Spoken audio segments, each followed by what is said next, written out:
Ladies and gentlemen, salute to my brother Q from Let's Talk 2 checking in, ladies and gentlemen. Salute to brother Q for checking in. Q, man. Q, brother. Can y'all hear me? We have arrived, sir. We have arrived. Q, you real low. Your voice is low. We can hear you, but barely, brother. Wow. It is definitely some stuff going on here. There you go. Because I never touch my volume on my soundboard. Wow. You see? Oh, shit. Motherfuckers be thinking folks be making this shit up. All I can say, and I was rushing to try to get on the broadcast is, family in the chat, man. We don't own these platforms. We just try to give you our understanding of what we see going on. Actually, I've seen so many reaction videos to other news that goes on to say what they said to us three is it's crazy. I wouldn't be surprised if somebody in the chat reported us. But absolutely. It is what it is, man. Ain't nobody trying to misinform. Nobody trying to do that. None of that. We're just trying to get our people. And like Brother Juan said to me earlier, we're giving people things to do. Instead of just hear us talk to them, we're talking with each other every day and through the chat and intermingling with the chat and trying to get some solutions to some of the problems that we see. Right. And it's really interesting because on this, you tell me we violated a community guideline, but I literally got an email on my other channel asking if I wanted to be part of a panel that keeps the community guidelines together. This is ammunition. Come on, Q. Hey, you know what, family? Can we do y'all even more solid? Can I bring you up the letter from the FBI? Y'all want listen in the chat. Show me some ones and some saute pans if you want to see the letter from the FBI. Hey, Chef, before you put it up, just cover the address and stuff. Yeah. They get a little crazy with stuff like that, and it's public information. That's the thing that's crazy is that under the Public Information Act, it's public, so we all should be able to see and know it. But they even have went so far with blocking it, man. And I'm shocked. I saw something earlier by Robert Kennedy was in front of the House committee in reference to his issues. And I saw it years ago, man, with this censorship. And a lot of people don't see nothing wrong with it until it happens to them. Facts. That part. And they say, oh, it's okay. It's not that serious, man. And when it happens to you on something that you're just totally oblivious about, people are violating our Constitution. It's the bottom line. It's a fact. That piece of paper that them men wrote on, whether we want to say, was it intended for Black Americans, minorities, or what? That piece of paper is literally like the bind of a book. It's literally like the frame of a house. It holds any other law together. You can't pass a bill if it contradicts the Constitution. You know what? Be quiet for right now. Yeah. Salute to the 60 plus in the building. Ladies and gentlemen, I am, you know what? I am going, you know what? They say they want to see the FBI letter.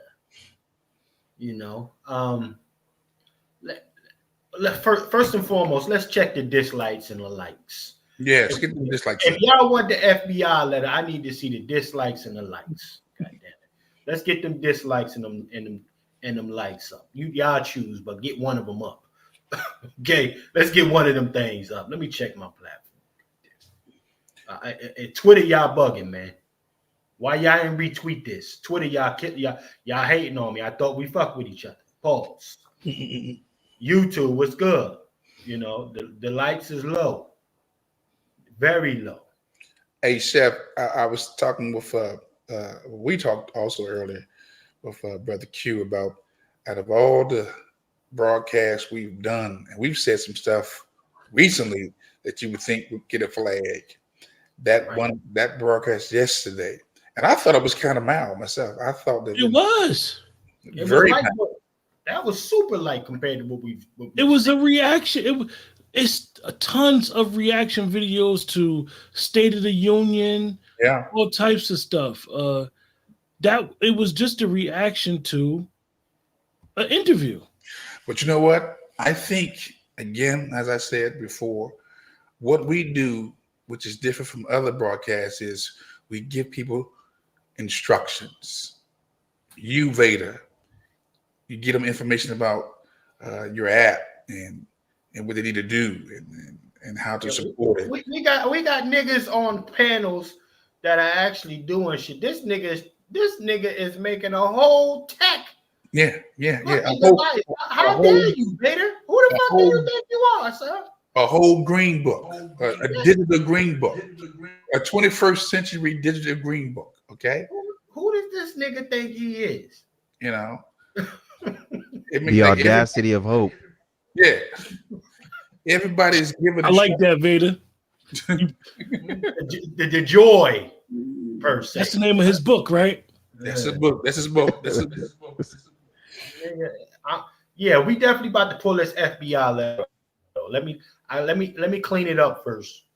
All right. And look, and now listen to me. I'm very unapologetic when I tell you guys to become responsible gun owners and users. My page is Lone Wolf Firearms. I deal with guns. I give instructions, and I'm unapologetic with it. Now, I don't see a lot of folks on YouTube telling folks to get your guns. They may talk about it, tell you how to use one, but they ain't telling you you need to get one. Okay, we're giving instructions.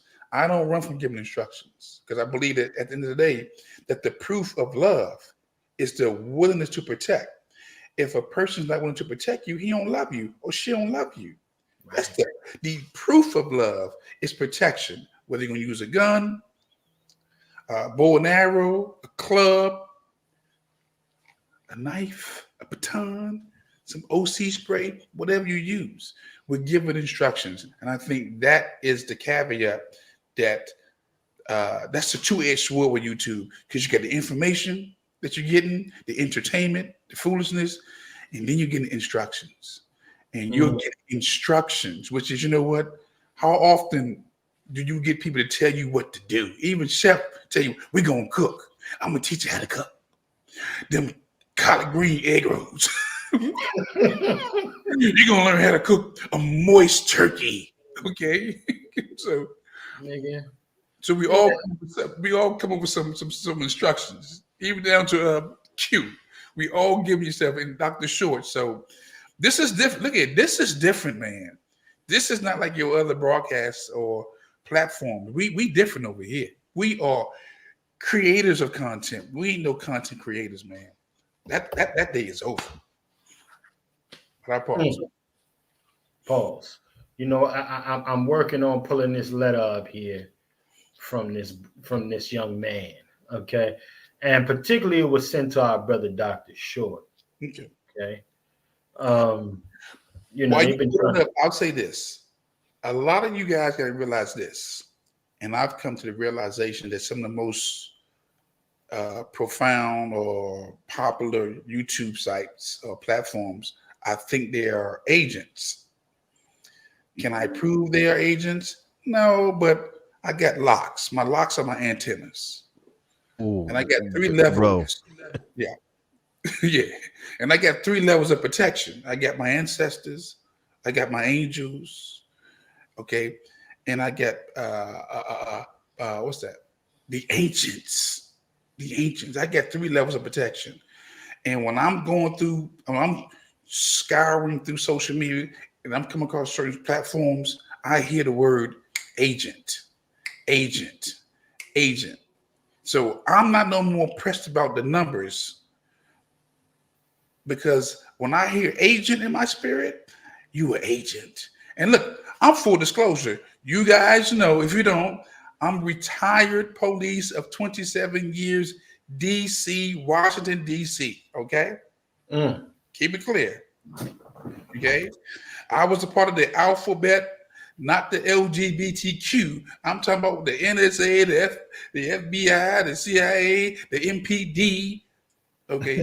I was a part of those communities. I know about the surveillance. Okay? And just like I said last night, well, the Joker met with all the criminals, and that one that was on the plane, he said, I know a squealer when I see one. He's a squealer. I know an agent when I see one. I can sense an agent when I see one, okay? Or an informant, okay? So I'm gonna land my plane with that. I may be talking. Well, here we go. Let me put this little tidbit in here. Now, hold on, let me pull it up. Let me get this to y'all. You know, niggas don't believe in. Hold on. Did the lights go up? My lights ain't go up. Did your lights go up, brother? Let me hit a dislike real quick. Boom. I just put a dislike on it. Okay, I appreciate that dislike. Yeah, that's what we like over here. I think the dislikes take likes away, because when I do it, it takes my like away. Well, let me hit a like, see what happens. Well, you know what? It did add 4, and then went to 5, so it went from 3, 4. Yes, sir. But now here we go. Should I put this thing up? I saw the family come through. Okay, what's that look like right there? Mm-hmm.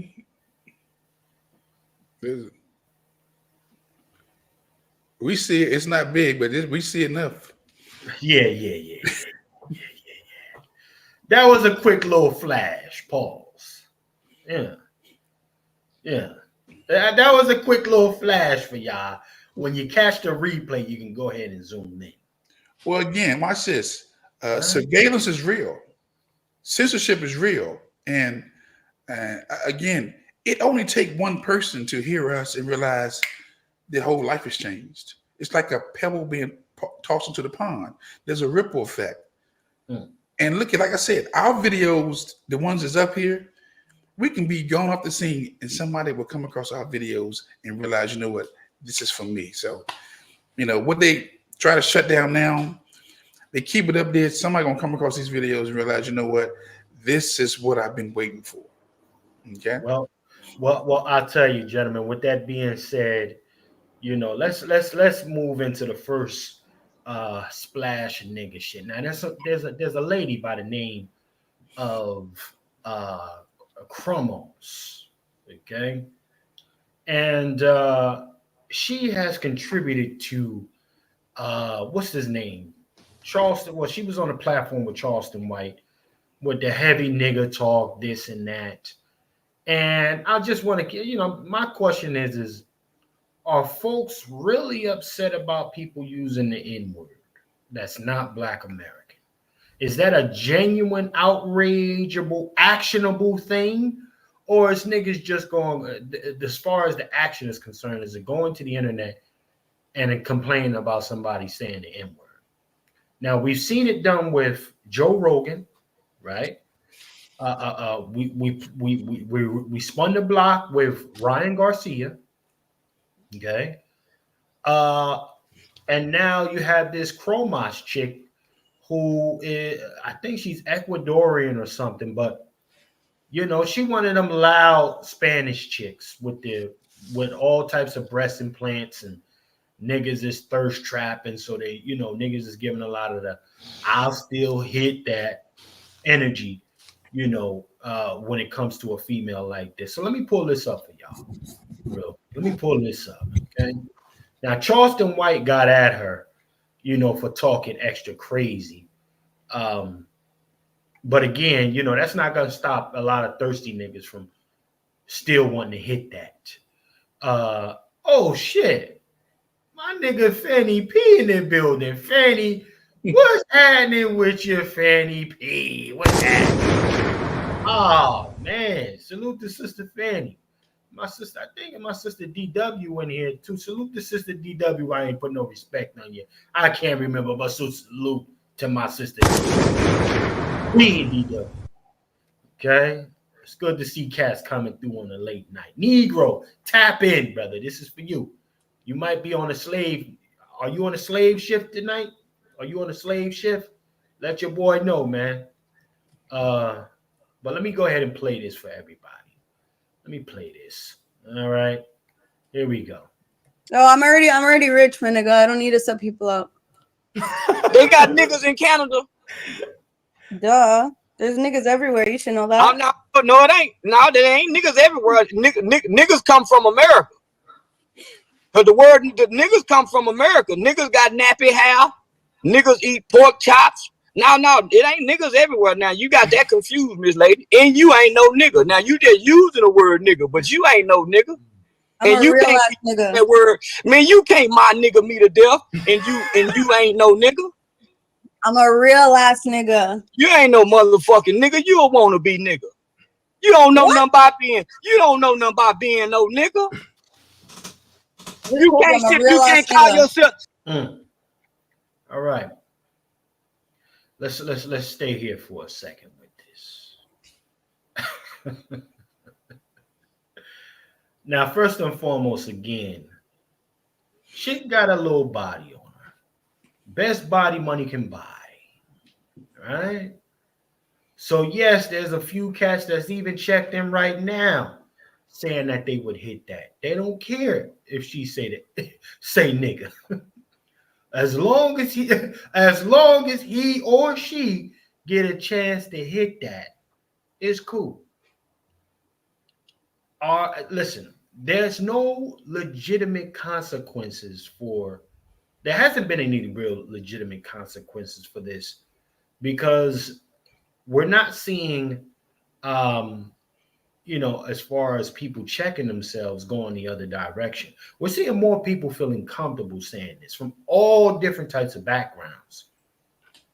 So the shaming on the internet is not really landing like most of us would like or had hoped for those who get offended by this, right?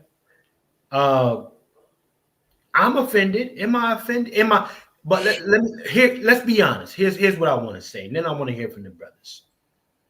Am I offended enough to say she's going to get some real consequences from females that I know who think like me? Or even me go above and beyond? I don't condone violence, let's be clear. But am I willing to put foot to ass on this chick because she's saying the nigga word? And Chef C gonna keep it 100 with the family? I'm not. I will do whatever little shaming I'm going to do online.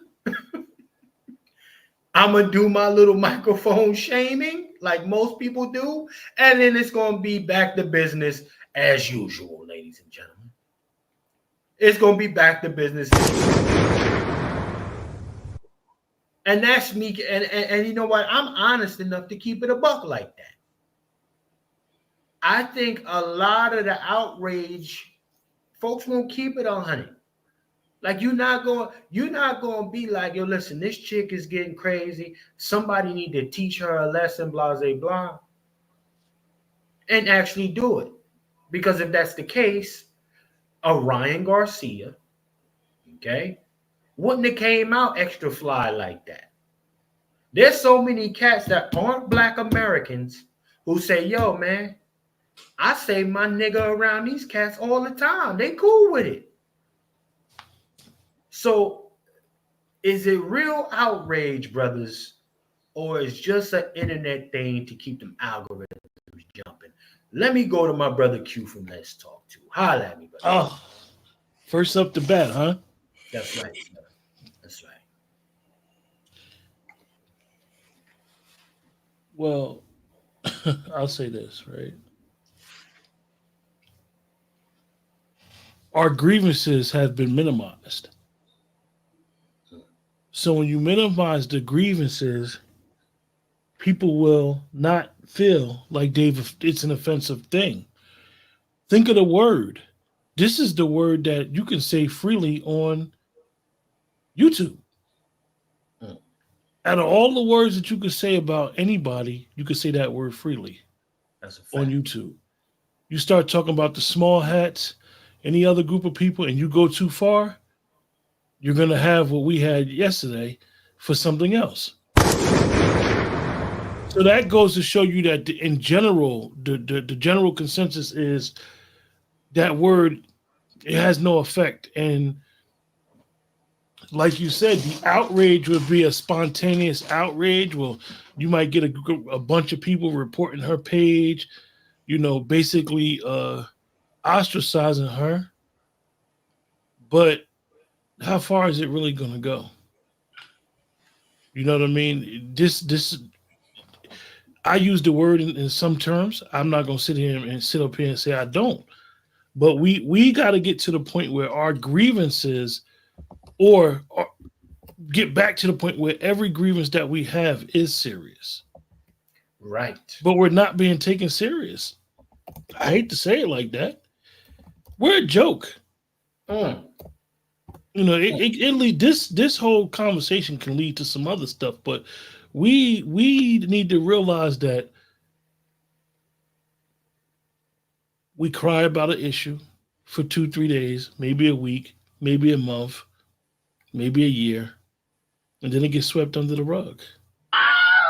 It not only gets swept under the rug by the dominant society, it gets swept under the rug by the quote unquote people who we know are gatekeepers, but are really, in all actuality, the tools of the dominant society.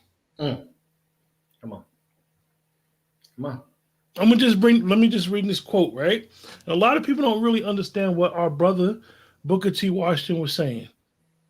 He said, there's a certain class of race problem solvers who don't want the patient to get well, because as long as the disease holds out, they have not only an easy means of making a living, but also an easier medium through which to make themselves prominent before the public. Come on.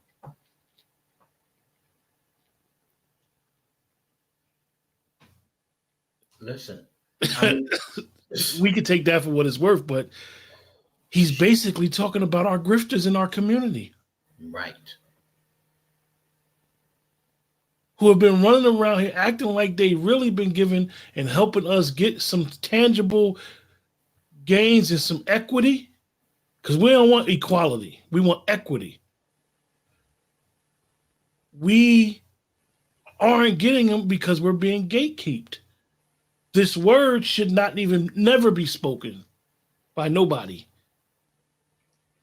But she feel okay with speaking it.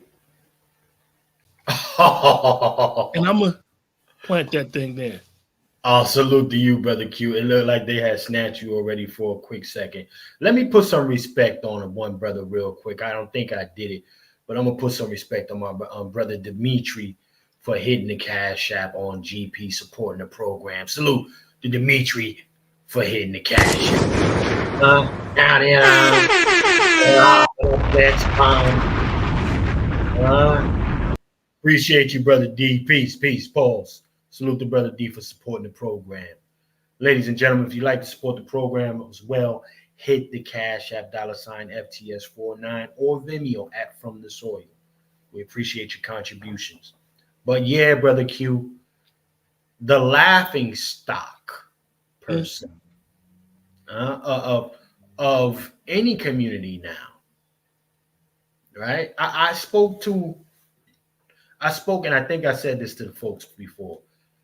I said this to y'all, family, that I had a colleague at one time in my life who was Egyptian. And he said to me, he was like, you know why we don't give a shit about really what's really going on with y'all? Because you don't stand up for yourselves. You black folks don't stand up for yourselves. So why should I care? Why should I care? All you do is complain. But you don't stand up for yourself. Nobody here is complaining.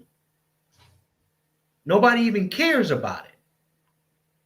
And initially, and I'm gonna keep it a buck with the family. Initially, I was pissed off when he said that. Little midget motherfucker. Say, yo, you lucky. Are you here because my ancestors did this and that and But he's right. That's the unfortunate nature of it. He's right. You know, Brother Juan J. Johnson says that we've allowed the scholars to lead our community, but in times of war, you don't go to a preacher, you don't go to a scholar, you go to the warriors. And the mere fact that we believe that we are not in war for our lives is the very reason why people get more comfortable. People come here, they point their fingers at us, and they just get right on to the bag, and we complain about not getting ours. This is where we are. And this is why the conversation ties in with our other subject, that we have the son of a Nigerian man and the son of a German woman wagging his finger at us. Yeah. But we're gonna get to that. We're gonna slide to that, brother. You know we going there. But yeah, I mean, again, ladies and gentlemen, at some point, the joke has to stop. People can't keep laughing at us, right? And it's part of the reason why they put Black America collectively in the entertainment bag. We are there to, this is what somebody came out with this. Are you not entertained? That was fly until you realize that it's talking about you.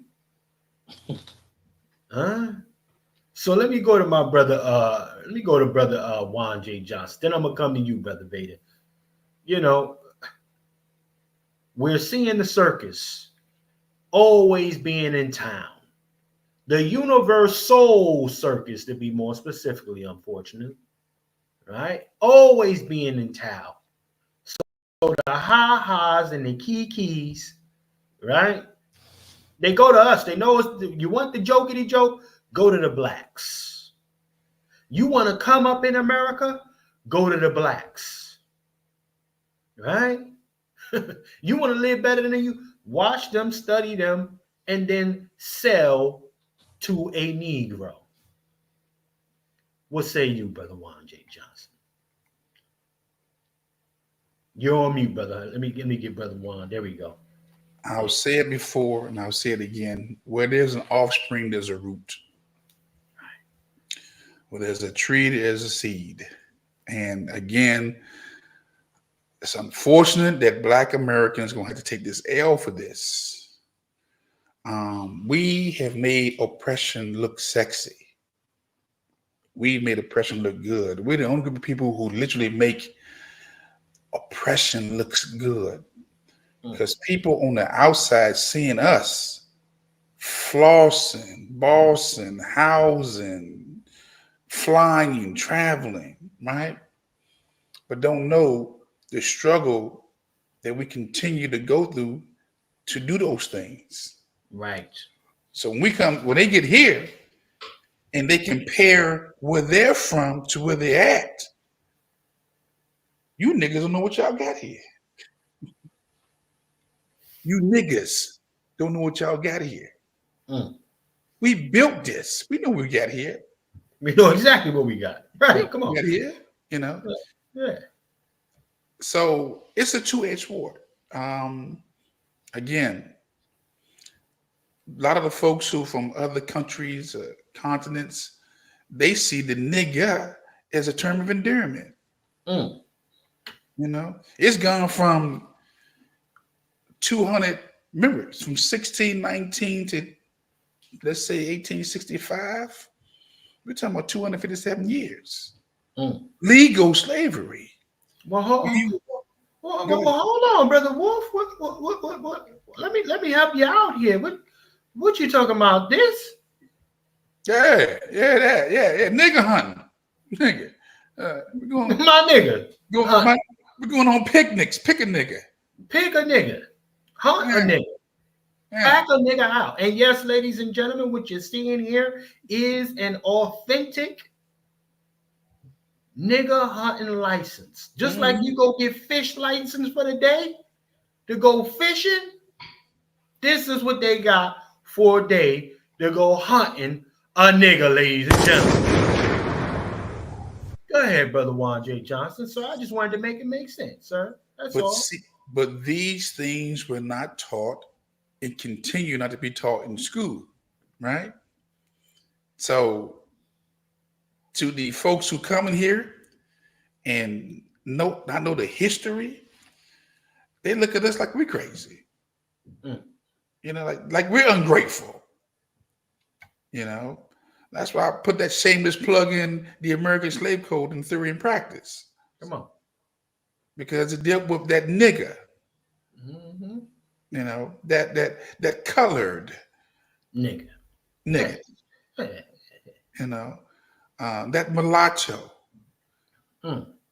That's in the law. It's on the papers, on the books. But again, I just think that we've made this thing sexy, man. It's something about us that we have a whole different spirit in the whole world, man. We make oppression look sexy. We're the only people who make that look sexy, man. And when they get here, they see it, and they can't believe that we don't appreciate it because they come from a land of struggle. That's what I'm saying. They come here not building up their places and then ride on the coattails of what we've built and then give us that contempt look like, nigga, don't you know what you got? We know what we got. We built this. You know, Brother Juan, when you keep it simple, let's really hold on. Let's really make the math. The entire world can wipe their ass because of something we created here as Black America. Let's go a little deeper. The entire world can turn on the light switch because of Lewis Latimer filament. Okay? That Edison stole. You need the filament for the light switch. There is no lights without the filament. Come on, man. I mean, listen. But again, you know, why she gonna put respect on that, my nigga? Hold on. You can't I've been a real ass nigga. You can't sit down with your grandmama and them and say you a nigga. I can. With what? Sit down with your family. You can't be a nigga with your family. And you don't. My family knows who I am. No, I don't act different with my family. No. Listen. Only way you can be a nigga, you got to reject your family's teaching. Because all niggas reject their family's teaching.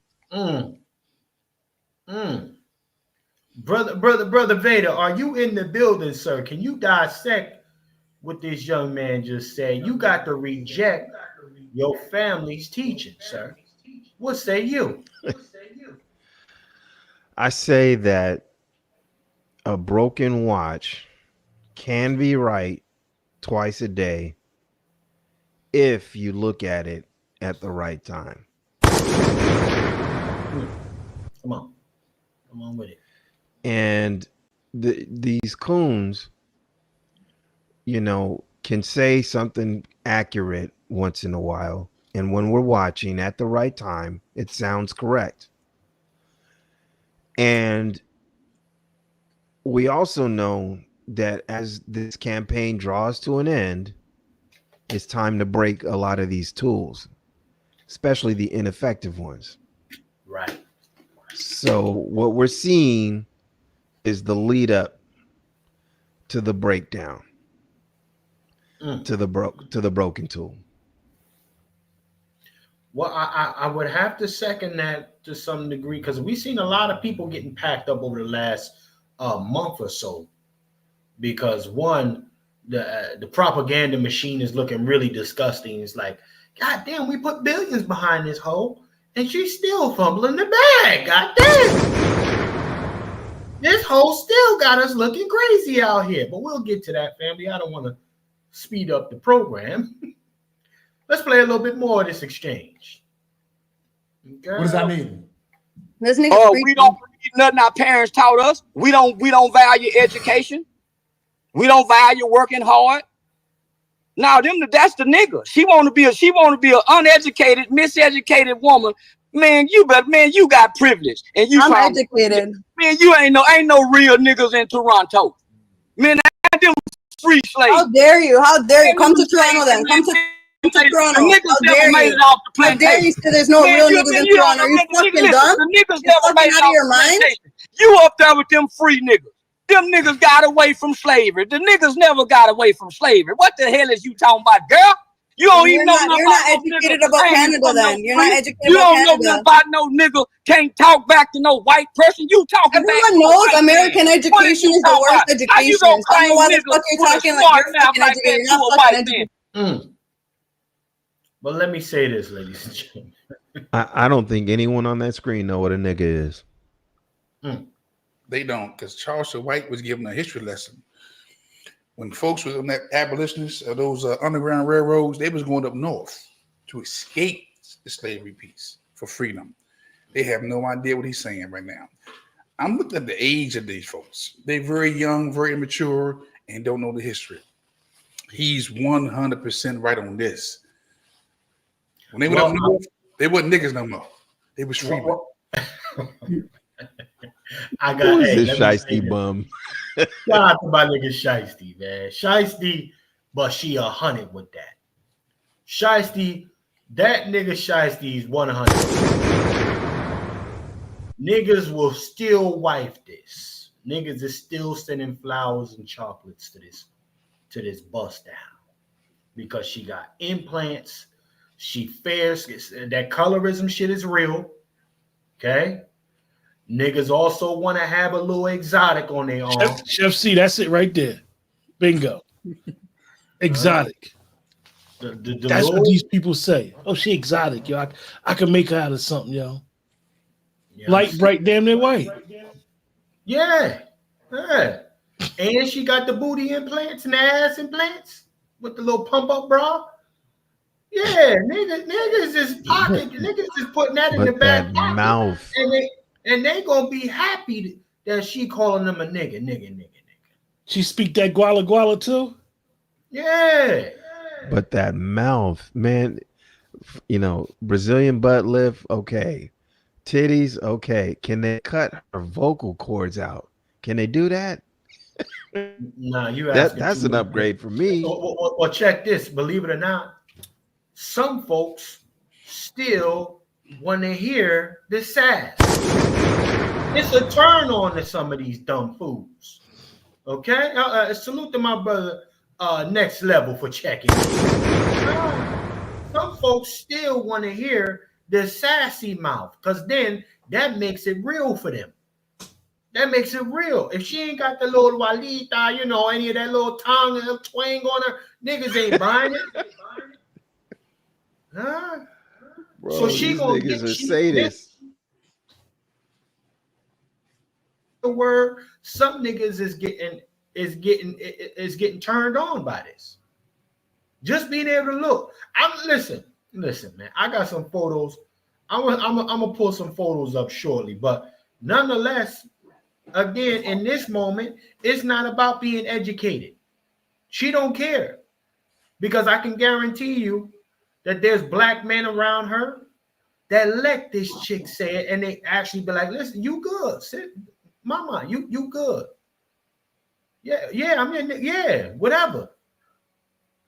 I have I done sat and I done parked plenty of bad females start talking that nigga shit around me. Especially if you ain't black American. Get away from me. Huh? Yeah, I'm gonna be honest about that. I have put some baddies on the side, on the bench for talking that fly shit around me. Yeah, I don't really care now. If she's black American, she talking about, you know, you can do that sporadically, you know, here and there, you know. But nah. Because I'm likely to call a chick like this a spick in a heartbeat. I'm more likely to call her arroz con pollo or something. I'm likely to do that. I'm like that. Yeah.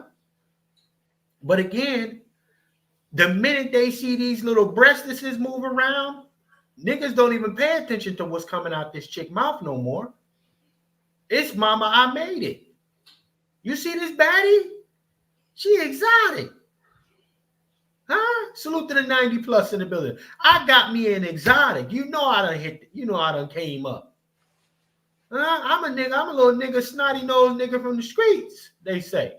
Some of these niggas. And she light skinned. I mean, well, she ain't light skinned, she just fair. You know, she not a full she's not one of those full aspiring abuelas yet. But yeah, this is the long hair, type of John here. Park her. Let me play a little bit more of this stuff. Man, shut your motherfucking ass up. You just talking. You couldn't stand 2 days to be a nigga. You couldn't stand 2 days to be a nigga. I done got mad with this wannabe nigga. What is you in real life? Asian? You Asian descent? No. You ain't no motherfucking nigga. When last time you done gave a nigga some pussy? What? That's how you know if you're a nigga. When last time you done give a big dick nigga some pussy? That's how you know you nigga.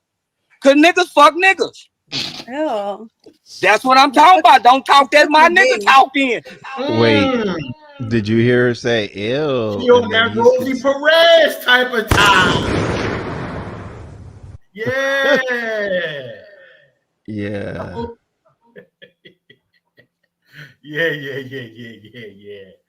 Yeah, she Rosie Perez in it. She listen, she might have hit a dude back in the day that was black, but now she on Jennifer Lopez time. She said, ew. You feel me? Yeah, that wasn't a slip up. She J-Lo now. And he's still like engaging with her. Like these niggas don't have no self-esteem at all. Let me qualify what Charleston White said. Okay. There's some truth to what he just said about niggas doing other niggas. I've lived to see, especially in DC, these gangs of guys who go after other guys. Guys who only want guys and only see females as a convenience. Niggas want niggas. In that chocolate city out there, pause. In this chocolate city out here, and it's spreading. Pause. Yeah, pause. Spreading. Pause all of it. Backspace and delete. Absolutely pause. Coming to a city near you. Hey, yo. We gotta keep the pause button on ready for this. There's some dudes out here who only want dudes. The moistness is at an all-time high. And they're in gangs. Okay? This again, the moistness of men, correct? The moistness of males are at an all-time high, and these niggas only want niggas. Pause. Backspace, delete, format, white. Yeah. Cut the check, man. Let me let that pause stay up there for us. Let it marinate. Let it. Yeah. We're gonna have to leave. We're gonna have to leave that pause up for a second.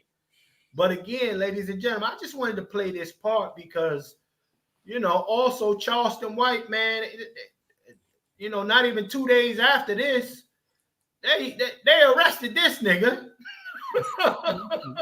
They got this nigga arrested. Yeah. Charleston what did Vader say? The closer you get towards election time, the tools is not longer needed. They're getting packed up. They getting packed up, Q. You know, listen, you know, Charleston White arrested for non-livestock, non-livestock cruelty, they say. What the fuck? Listen, they said the brother was arrested for non-livestock cruelty, family. Let me pull this up for y'all to see this here. You understand me? Yeah. Hold on. Why is this thing freezing? Let me show y'all this. Yeah. Oh, no. Don't do me this way. Yeah, let's bring it up. Okay. Now, non-livestock cruelty. Okay. Charleston White arrested for assault and deleting, poisoning, or injuring animals.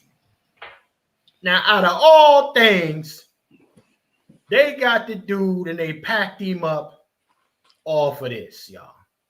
Okay? They done got the dude and they packed him up off of this.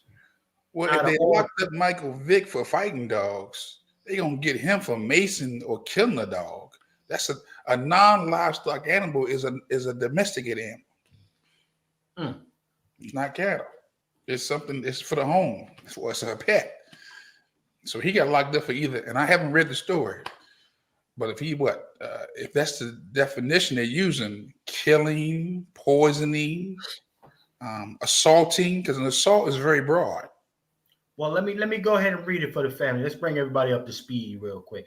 Charleston White was arrested for assault with a deadly weapon and cruelty to non-livestock animals in Texas on Thursday, October the 10th. So essentially yesterday, y'all.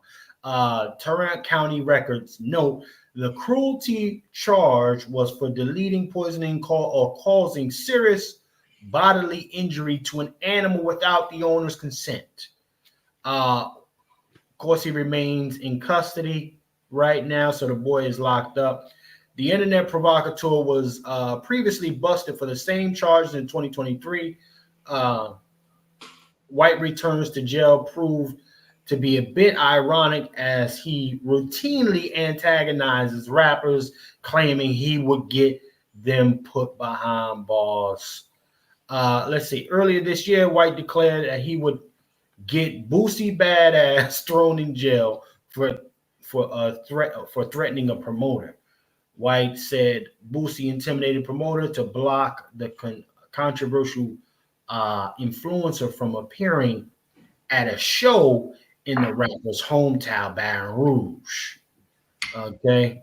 I'm waiting for the FBI to send me the right kind of number, nigga, because I'm finna make a report on your ass. I got a sense that this is going to be some type of self-defense. Yeah. Self-defense. But you know, I brought that up real quick because this is just nonetheless, simply put, ladies and gentlemen, there hasn't been more information released on it. But I brought that up because it came 2 days or so after him appearing on this with these weird platforms. You got to be careful what platforms y'all go on, then, okay? Because they will pack you up. But then that same very girl, this Chromas or whatever the heck this chick's name is, she comes out later, right? She comes out later with a half-ass apology, family. So I'm going to zoom in because I know we got some thirst trap niggas that's going to be, and this is why the black community is letting certain joint pass. Look at this. Now, she got to pay, part of that body's paid for. Let's be very clear. Them lips is paid for. Few of the things are paid for there. Okay? Let's be very clear. But she came out with an apology, ladies and gentlemen. Okay? Let's hear this half-ass apology. Well, I ain't even going to. Y'all tell me if this is an apology. Okay? Y'all tell me if this is an apology. Okay, so I've been seeing a lot of females commenting saying men just give Chromas the N-word pass because she's pretty or because she's bad as fuck, whatever the fuck you want to call it. Bitch, do you think I need a pass to say nigga? Do you think I need a pass to speak the way I've been speaking my entire fucking life? Do you think any real nigga or any real bitch doesn't have bigger fish to fry? Like when somebody tries to say like, don't say nigga, you can't say nigga, you're not black. It's like, do you live for that word nigga? Is that all you fucking live for? Like, why do you care so much? Is that what the fuck you live for? That's some fucking nigga shit. The fuck? It doesn't make sense. When I say nigga, I don't mean black person. I mean man, or, you know, my friend. When I say I'm a real nigga, that means I'm a real motherfucker. And that's fucking facts. What the fuck? And Charleston moves like he doesn't like his own people. Like, I'm proud of who I am. He's saying, oh, niggas nappy hair, niggas uneducated. What the fuck? Go check your nigga, my nigga. What the fuck is going on? That's fucking fried. I don't fucking go around and say my people are uneducated. What the fuck? He moved like he hate himself. Real shit. I'm just a product of my environment. This is how I've been speaking my entire fucking life. So it's like, you know, I'm not saying it. I don't speak to please or offend. You know what I mean? So I'm not gonna walk on eggshells and, you know, pretend like I don't say nigga. I'm a real ass bitch. So you guys should be happy I keep it real. I'm not one of those people that, oh my God, I said nigga, don't post that. Like, you know what I mean? It is what the fuck it is. It is what the fuck it is. There's nothing there for me. All I heard was static. Right. There was no, absolutely, I didn't hear the apology at all. Static from a child who had to get surgery to assemble a woman's body. Well, I mean, gentlemen, this is what stood out the most to me was, and shout out to my nigga Shiesty in the chat again. What stood out to me the most is I know even if some niggas was initially offended by hearing what this chick said, soon as this clip came up, niggas got disarmed immediately. I think what stood out the most to me was if you got real hair, you don't play in your hair. So that's an extension. Those are extensions in their hair. That's not her real hair. I got real hair. You'll never see me playing in my hair. It's all real. You know it's there. She has to adjust it and cling to it and make sure it's still there. That's an extension. I know fake when I see it. And she's fake. Listen. Oh shit. Listen, I'm inclined. I believe it's real hair. And I also know that there will be no legitimate consequences for the way she talks. Now, I'm not saying I'm putting out the bird. You know, no, you know, we don't condone violence here. However, she will go on to live her life in this social media world right now. Because she know that there's always going to be a bunch of simps thirst trapping for her. However, what stood out to me, y'all, when I decided to go into these comments here, okay, this is what I decided to do. I said, let me go into the comments, see what's happening. And I'm calling cap on the outrage in the comments. Yeah, this and you are trash. Y'all way too bold nowadays. And your point is my question. Right? Need to check her. Nobody won't. Okay? Congratulations. You about to get a reality check on that N-word usage. Pop out that pretty shit don't matter. I call cap on that type of talk, ladies and gentlemen. Yeah, but she's in Canada. That's even more of a reason why I'm calling cap, Brother Juan J. Johnson. That's even more of a reason why. Wait. She's not from what, Pakistan? No, she's in from Canada. Yeah. Oh boy. Okay. Again, freedom of speech is a two-edged sword. Come on. Until you come across somebody who tests your freedom of speech, you know, it's a two-edged sword. But a lot of folks don't realize, you know, you can say what you want, but that don't mean you won't get no consequences or no ass whooping from what you say. You're not exempt from an ass whooping because you're speaking the truth or your truth. Your truth can have you knocked out. I've seen a lot of videos of people speaking their truth and they get knocked out. Knock the fuck out. Well, Brother Juan and brothers, I mean, I've seen tons of videos where they don't. And I believe that, you know, not enough of what you've seen is just a way of being, way of life. Yeah. Them ass whoopings ain't getting delivered like they used to. I think, again, our mothers and our fathers and our great-grandmothers, great-grandfathers, our uncles, our aunties did not gatekeep the culture. And they allowed folks in to do what they want, to say what they want, to go where they want. And here we are. The Xers, the millennials, the Zs are trying to clean up this mess, man. So, because we see the erasure taking place, they're still waiting on Jesus to come to save them.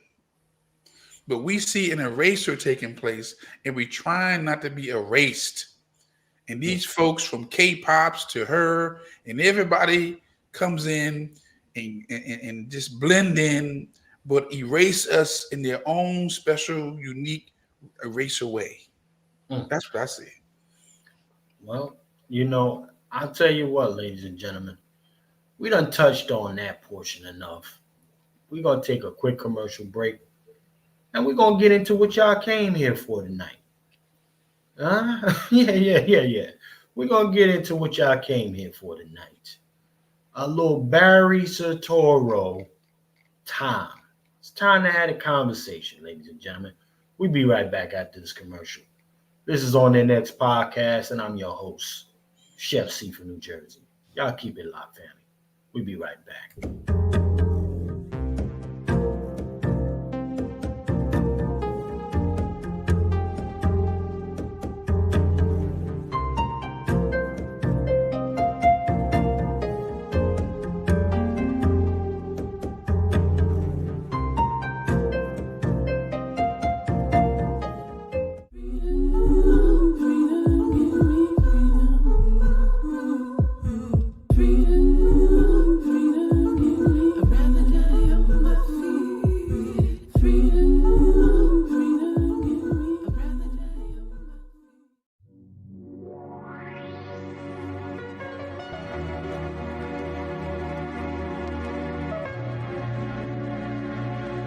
One love, y'all. God bless y'all. Black Americans all over the country, baby. They say don't wait. When that shit get crazy, leave, give up that date. But if I had to cease my love, 1,000 seas I drown to stay. Cause when it gets hard, it's never even close to what I've suffered. Till you came into my life and brought some peace, removed the clutter, reconstructed trust, my heart you clutched, focused, and you aim, pulled the trigger on a life with you that nobody could graze. I could see with you in darkness, making moves and power plays, in the shadows of the sunlight, ultraviolet, super rays. See, I can look at other people's creations, but I can also see the reflection of my people when I see these people.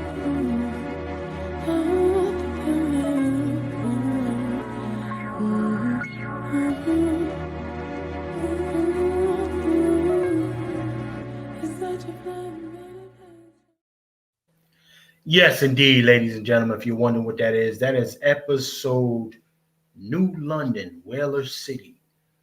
Bloodline Film Season 1 From the Soil. So definitely y'all want to check that. You can go check it out, FromTheSoil.tv, ladies and gentlemen, on YouTube, FromTheSoil.tv, and go to our private platform as well to actually go ahead and access the first season of that one. So now, ladies and gentlemen, Barry Soetoro, good old Barry. Your first black president, ladies and gentlemen, right? for some of you who actually believe in that. Yeah. Your first black president coming through and telling niggas to sit on down, okay? Sit on down, because you're doing a lot right And that's him saying he want to talk to the brothers about that. Brothers, you're not showing up and showing out for Kamala Harris. Okay? And Barry Soetoro is a little disappointed in cats. He can't believe it. You know, he would expect a lot more from folks. And listen, as this election year continues to go on, we knew that we were going to see them continue to roll out their puppets. But I want, you know what? I'm going to play this. I'm going to play this, and then we're going to have a conversation, family. Salute to everybody. Oh, hold on. Salute to brother Kev for hitting that cash app. Salute to you, Kev. I didn't see you the other day, man. Salute to you for checking in and hitting the cash app.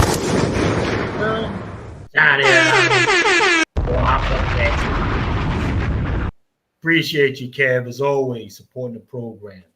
Ladies and gentlemen, definitely hit the program, support the program. We appreciate all contributions. And make sure you are subscribed to every brother on the platform right now. As you can see, we are censored, okay? But let's go ahead and get into this. Barry Soetoro checking the brothers, per se.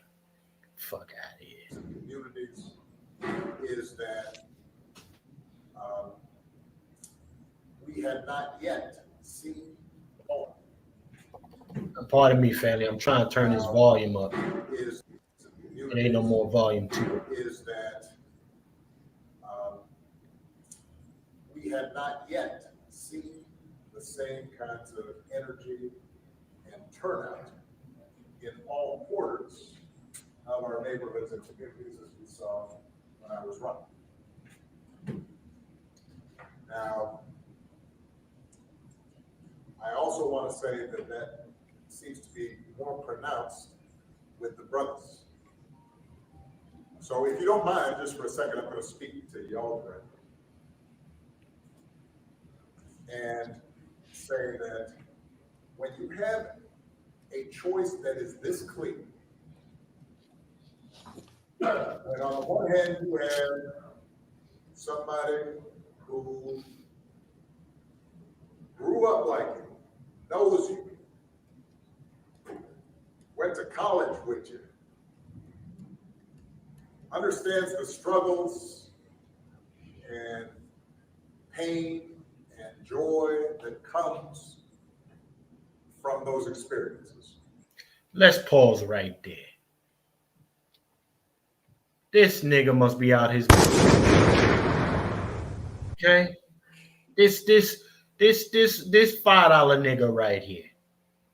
Okay, yeah. We're gonna have to have a conversation. Okay, Barack Obama said, "Grew up like you, went to school with you,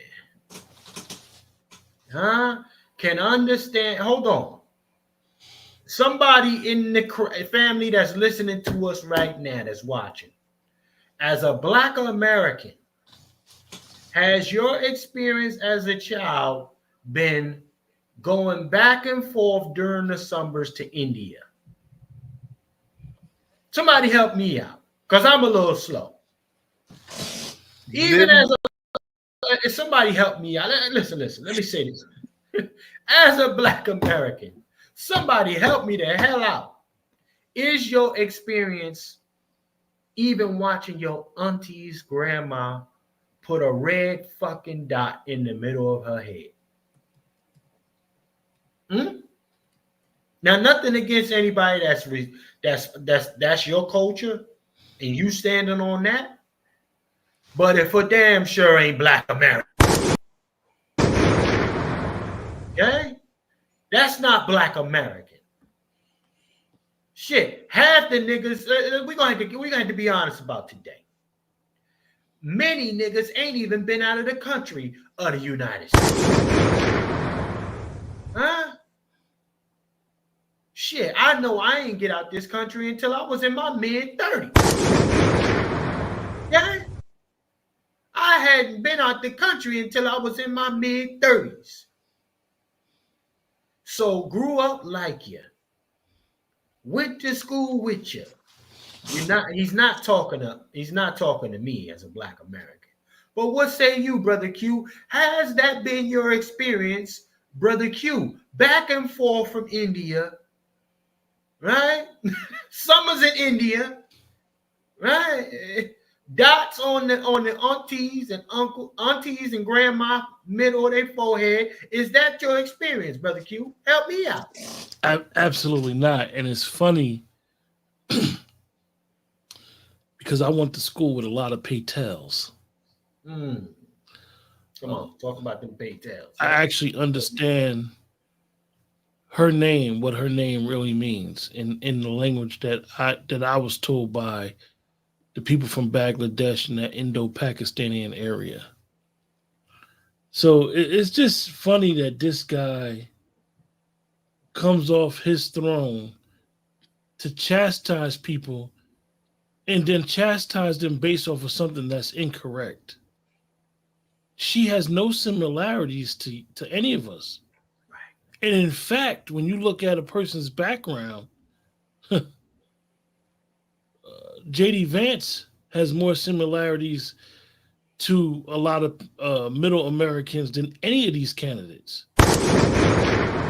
That part. Come on. You know, and it's really crazy because you can go to a place and if you look at the background, it's all of somebody that's supporting her already. So you can go to people that's already going to vote for you and regurgitate the same old talking points.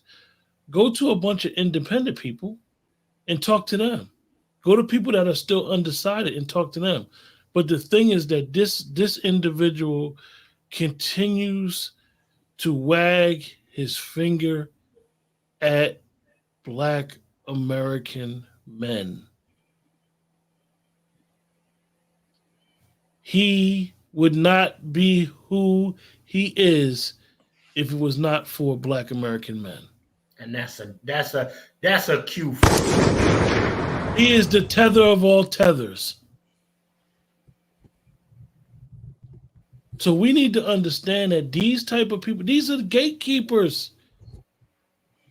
They're gatekeeping, like Brother Juan said, our parents didn't gatekeep our culture enough.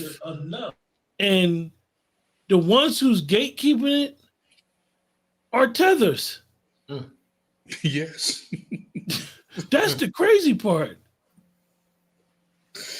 Oh my God. And you're not going to ever be bought in if you stand on 10 and you're the type of person to be like, nah, I'm a Black American. You're here for my back. You're here for my sweat equity. Right. Come on. Because the minute that you start talking like that and talking like we talk, you up out of there. Packed up. You up out of there. I don't care who you is. You up out of there. We need to put it in perspective of who we are and where we are in the grand scheme of things. But people think that what he did, I seen somebody prominent say I agree with him. You agree with him? If you agree with this man on this, what he's saying, then you don't respect somebody for their choice to vote for who they want to vote for. Right. Whether I like a candidate or not, I would never tell nobody don't vote for somebody. Because you know what? That is your right. Just like I love to say, and we love to say foreign and domestic, that's a constitutional right that you have to vote for who you want to vote for. I don't know, man. The beat goes on. That's a fact, Brother Q. You know what? Let me go to Brother Vader. Brother Vader, are your experiences now she from your neck of the woods when it comes to California, sir? So does your history of summers in India being a Californian involve you going back to India and aunties and grandma having a red dot in the middle of her head? Is that your experience? Not only that, we celebrate collard green in the bathtub Kwanzaa. You know, me and Kamala, we go. I mean, we have the same experience. Went to Hastings College, you know, and worked in the DA's office. You know, that's the Black experience. It's to go to law school and work in the DA's office. Yeah, that's the full Black experience right there. If you're not cooking collard greens in your tub, you ain't Black.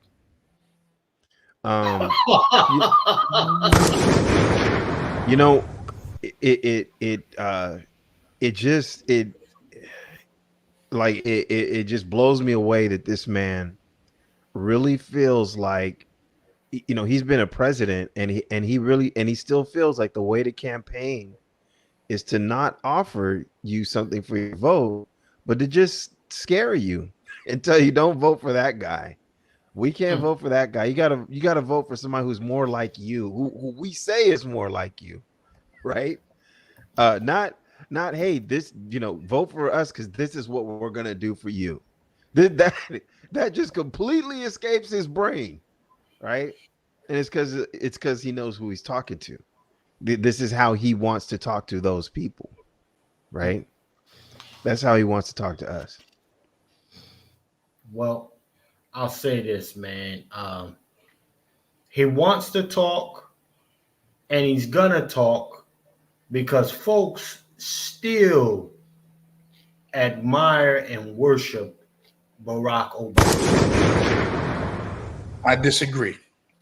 Okay. They don't admire Barack Obama. They admire lies. Okay, come on.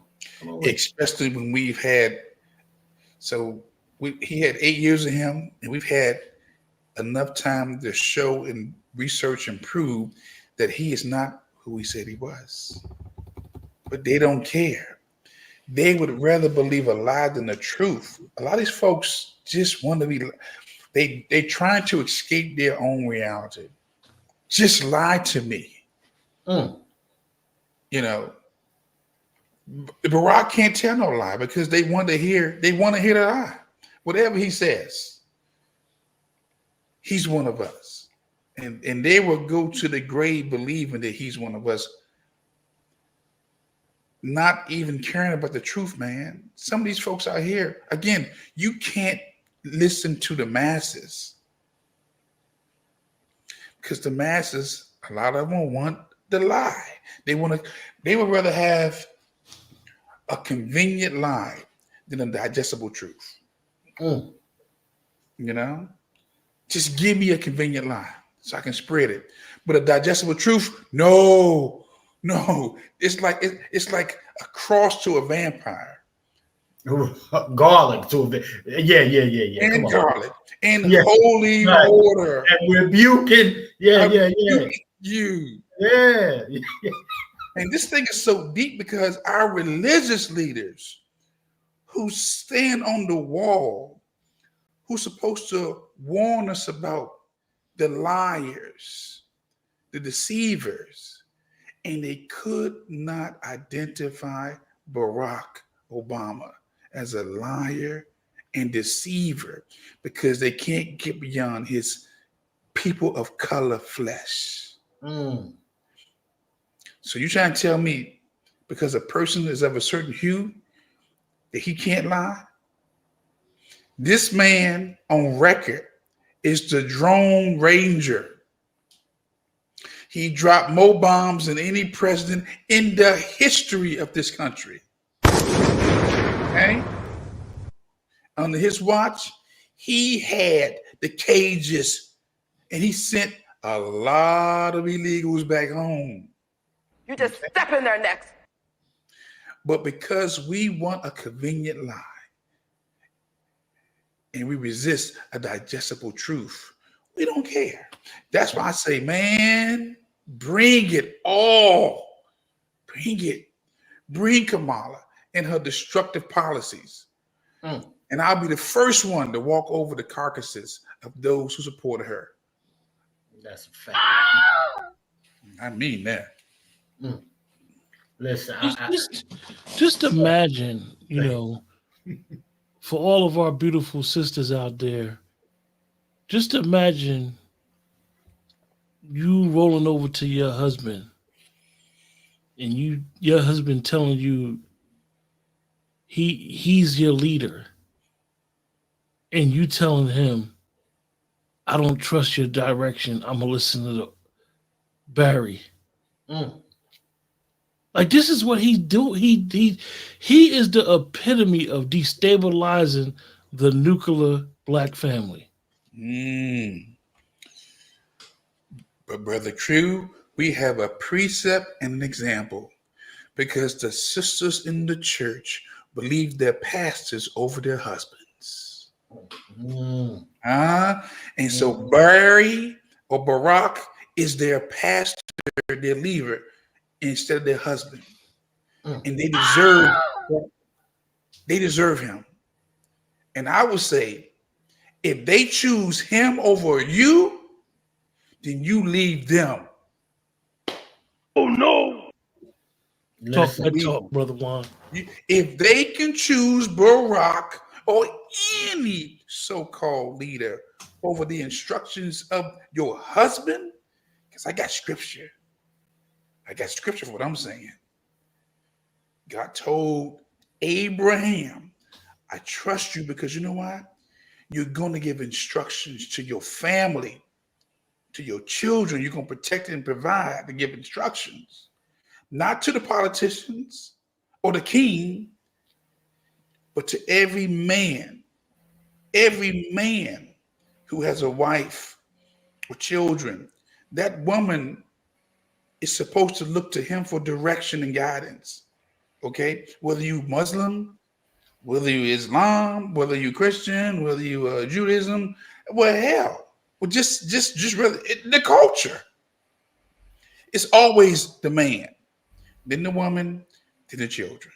Okay, in that order: God, man, woman, children. Well, if they can't listen to us, we got to just bow out gracefully and let them.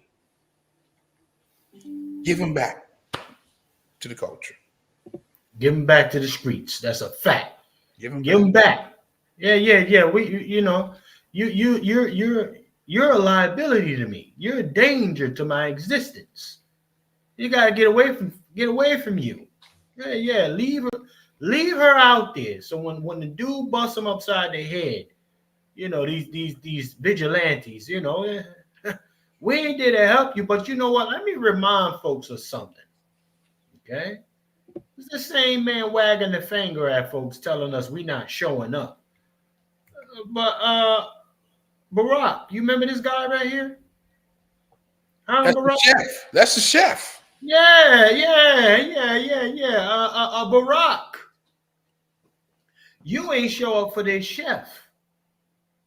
Huh?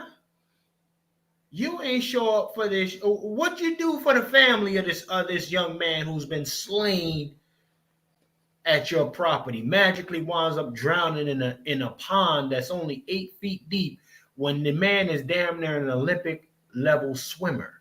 Man, I wish you had that video of him swimming that dang pool, man. That dang I wish you had that video of him swimming that Olympic side pool. He could swim, man. You don't die in no dang 8 feet of water when you a swimmer. Come on, stop that. I tried finding that clip, man. If anybody got it, go ahead and drop it in the private chat for me. They scrubbed the internet. But yeah, we're talking now. This is the same man. Martha's Vineyard got your little chef out there who allegedly y'all had a little backdoor activity going on amongst each other. Yeah. But you coming out waving your finger at black men. Pause. Keep that finger to yourself, Bathhouse Barry. Yeah, we know about you, Bathhouse Barry. Sotoro. Well, he can wave that finger because he got Secret Service. Yeah. Try to wave that finger without Secret Service. That part. Let's You play a know, little. Yeah. Yeah. We said to work harder and do more and overcome and achieves the second highest office in the land. Ain't nobody trying to hear that bullshit. She slept, she sucked, she fucked. That's the extension of her hard work as far as we are concerned. Barry Satori. But I think he's trying to lead with that whole premises without saying the first. He didn't ever say the first because the first anything in our community is coming under attack. We don't care about no first. We're like Janet Jackson, when she say, "What have you done for me lately?" Okay? Forget a first. Because those who are first, they don't help out the community. Give me anybody who was the first of anything. What have they did for the community? Right. Jackie Robinson, probably one of the most single-handedly people who crippled the Negro League. Destabilized, dismantled because he was the first. I mean, yeah. So the first, I keep telling folks, brother Juan J. Johnson and the brothers and the people that's listening to us, the first is the curse. Ladies and gentlemen, shout out to LBJ. The first is the curse. Because what they said, what LBJ said is, we got to give these Negroes something. So yeah, since we worship these colored folks, these melanated folks so much, we want to see somebody in the position of power. Yeah. But Doc, I keep saying that I just believe that on an unconscious level, that Black Americans have a fascination with death. And we may be lovable people, but our economics, our policies, and how we interact with people, the very thing that's our greatest strength is our greatest weakness. We project love on everybody, but the opposite of love is not hate. The opposite of love is indifference. And people are indifferent to us while we're projecting love on them. Barry, aka Barack, is indifferent to us. Kamala is very indifferent because she's ever said, let's be clear. Right. I'm not gonna do nothing for just Black people. Yeah.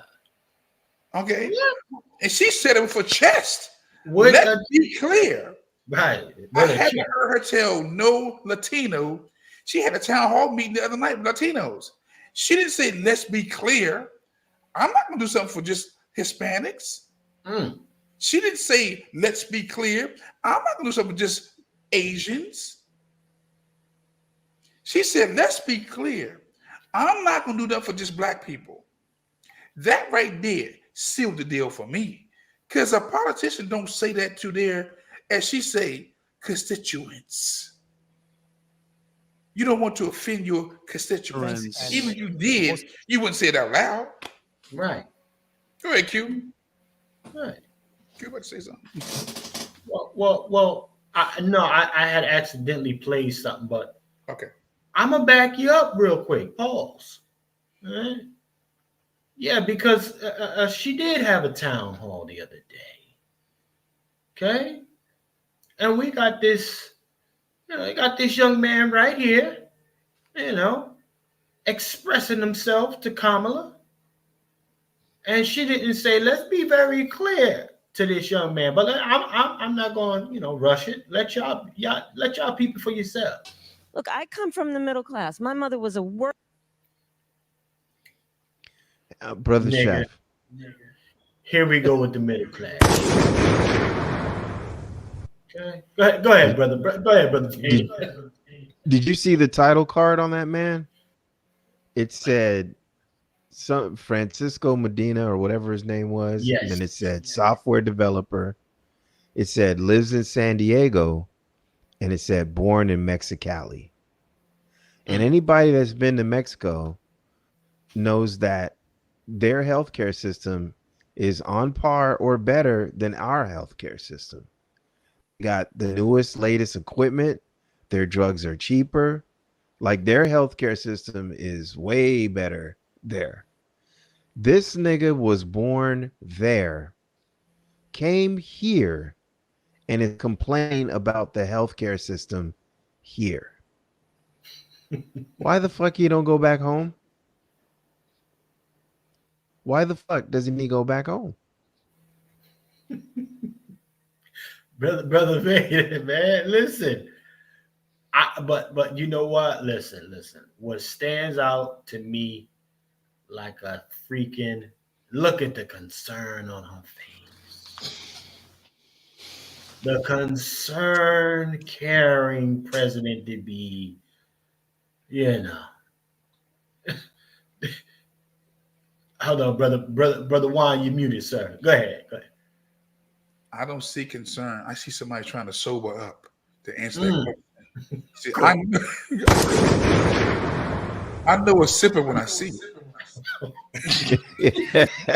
You know what I see is I see somebody who's not about to say some shit like, I'm not gonna do something only for Hispanic people. No, that's what I see. Somebody who's not she about goes to say that shit. She goes back to her stomp speech. Mm-hmm. She goes back to saying she's middle class because that's what she knows best. She don't even understands or acknowledge that she's talking to a different audience in different circumstances at different times. Mm-hmm. She basically, it's like a program, hit 6. And it automatically comes out. Like Brother Vader said, that man probably for a person that's Mexican is probably well-to-do, wealthy. Fact, software engineer. She's talking middle class, but the reality is that she went to a private school out of the country.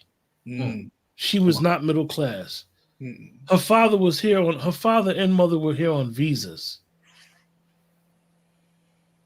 That's low upper class.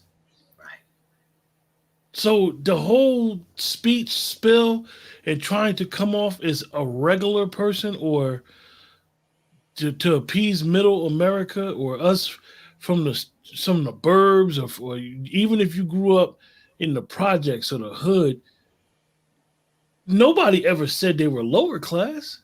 Most people say they're middle class. So she's trying to appease people that you have no, this woman has no similarities to anyone on this panel or that listening to the broadcast.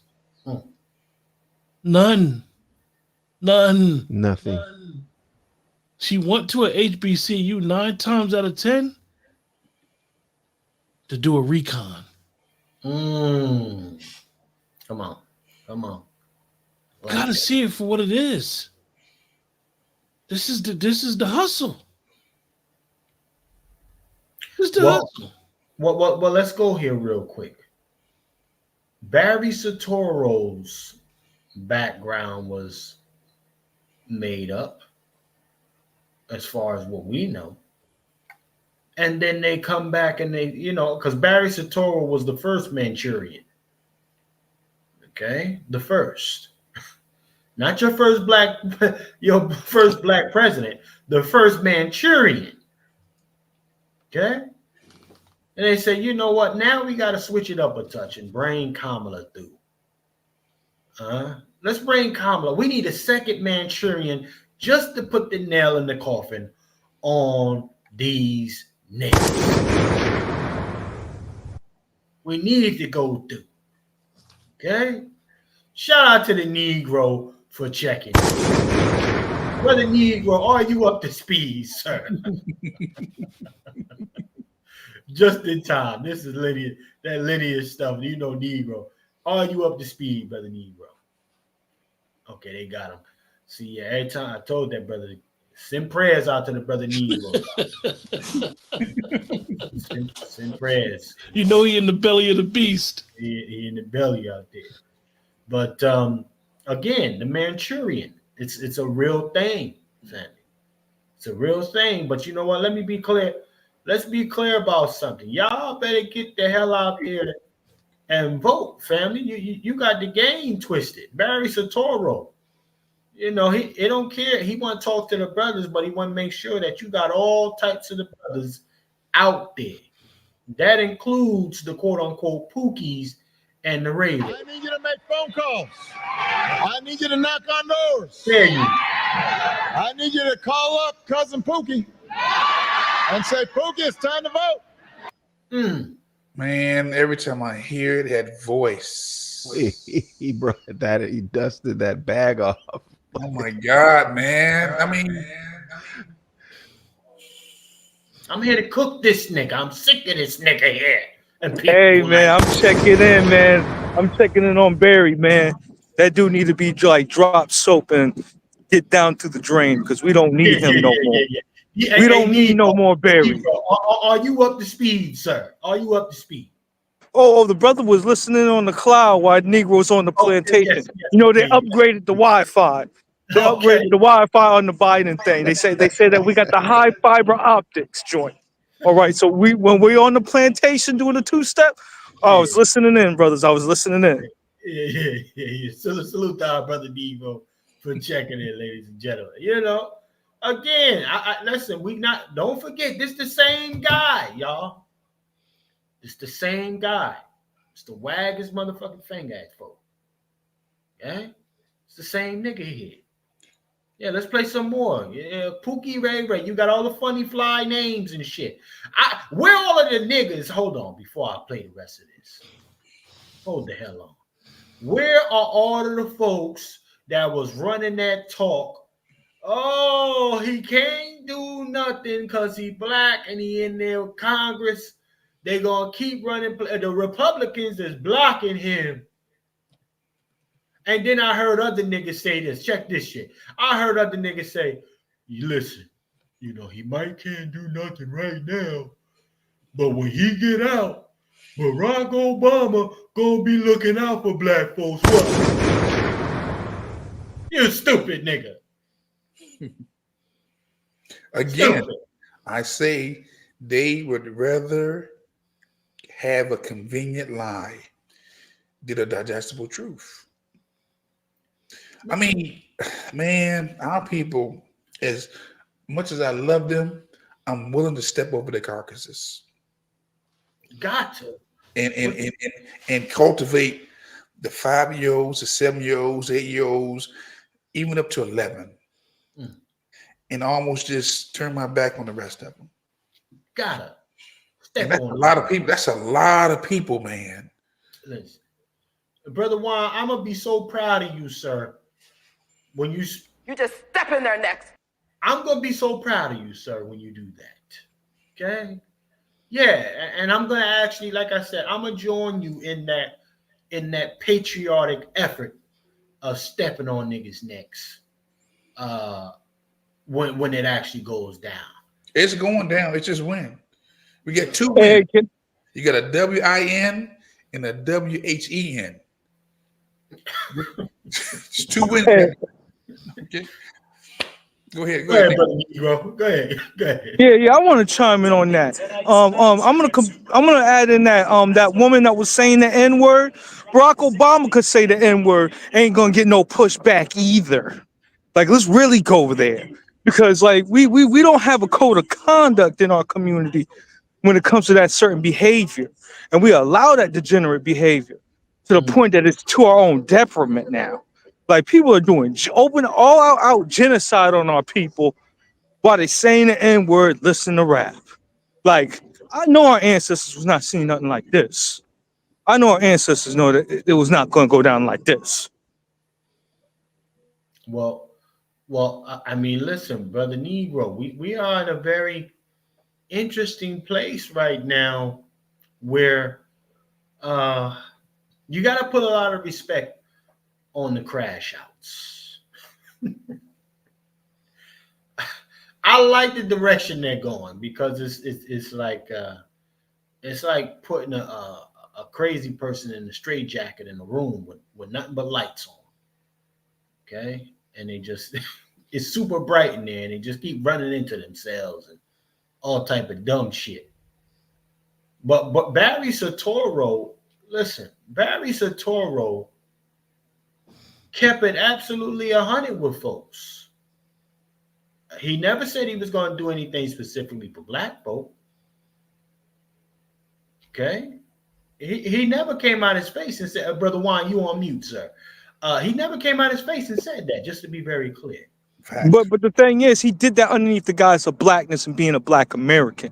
See, the thing is, if he was coming there, that's why I said Kamala is doing the same thing. Everybody run on black. They run on black, but they do nothing for black. That's the proper jokes. You gotta put some respect on. Should we be Brother Juan J. Johnson? Should we be mad at a mercenary acting like a mercenary? No. Yeah. No. No. You know, this is easy work. Look, easy work. The ground was already cultivated to disrespect us. From our mothers, fathers, grandmothers, grandfathers, great-grandmothers, grandfathers, the ground was already cultivated. So for him to disrespect that he's doing, well, he's seen a history of disrespect. So why would he give us anything when the word on the streets was benign neglect? Don't do nothing for these niggas. Promise them everything and give them nothing. Okay? Nothing. And to this day, we have folks who are still, what y'all asking for? We don't need nothing. We survivors. What? When everybody's getting stuff and you want to just be a survivor? That's that Jim Jangle Clyburn talk. Wake that up. That's that Jim Jangle Clyburn talk. That old Negro talk right there. As Dr. Short say so eloquently, you know, we've been deceived by the older generation. And they can't. I'm not gonna say that. they need to just take a step back. And you ain't gotta even pass the baton. Just take a step back and watch the masters work. The as Frederick Douglass said, the insurrectionist work. Because again, we get too many people celebrating our demise. They're literally celebrating our death, man. It's time for the percolator. Man, listen. Y'all know I got that shit queued up. Because it's always celebration for niggas. Always. God damn it. But before you play that, I'm not gonna play it yet. And I got to say something to our women who have been hypnotized by Barry, by Barack. I mean, hypnotized to the point where, you know what? They love somebody they don't even know more than the person who they sleeping with. The person who pays the bills. The person who look after their children. How the hell you gonna love somebody more than the person who's keeping a roof over your damn head? Okay? The same way they love the pastor, Brother Dwayne. The same way they go to the church and the women fall in love with the damn pastor instead of falling in love and falling in sync with their husbands. The same syndrome. The same syndrome. And that's why heterosexual, straight black men have decided we not listen to the pastors or the ex-presidents or these politicians. That's a fact. Okay? And we are willing to step over all their carcasses. You just step in their necks. Okay? Because again, these people can imagine a world without Black Americans. I can't imagine a world without us. And so we do what needs to be done. We have to hold everybody accountable who's vested in seeing our extermination. Well, you know what? Let me refresh some folks, because again, you know, we suffer from this amnesia thing so very well. Do an excellent job of suffering from this to our own demise. But let me play a little bit more, Barry. You know, getting that vote out, getting it out. Pookie, everybody got to come together. I need you to go. I need you to go call Jesse and say, Jesse, come on. Don't be sitting on the couch. It's time to vote. Everybody's got to vote early. That's how we won in 08. That's how we won. Shut up, nigga. Nobody want to hear the rest of that. But Chef, you said something last time. You said amnesia. It ain't amnesia. It's cognitive dissonance. I stand corrected. No, I say insanity. Well, this is insanity. You know, when you talking about cognitive dissonance, you're talking about I'm challenging your perceived truth. I'm giving you a fact that you can't disprove. And some people hold on to a belief so strong that when they come across truth, it just breaks them down and they can't handle it. And he reads the book Frantz Fanon, The Wretched of the Earth, or Black Skin, White Mask. Frantz Fanon, very heavy book, but it deals with that cognitive dissonance where you come across the truth, but you want to hold on to your lie your lie has become your burden.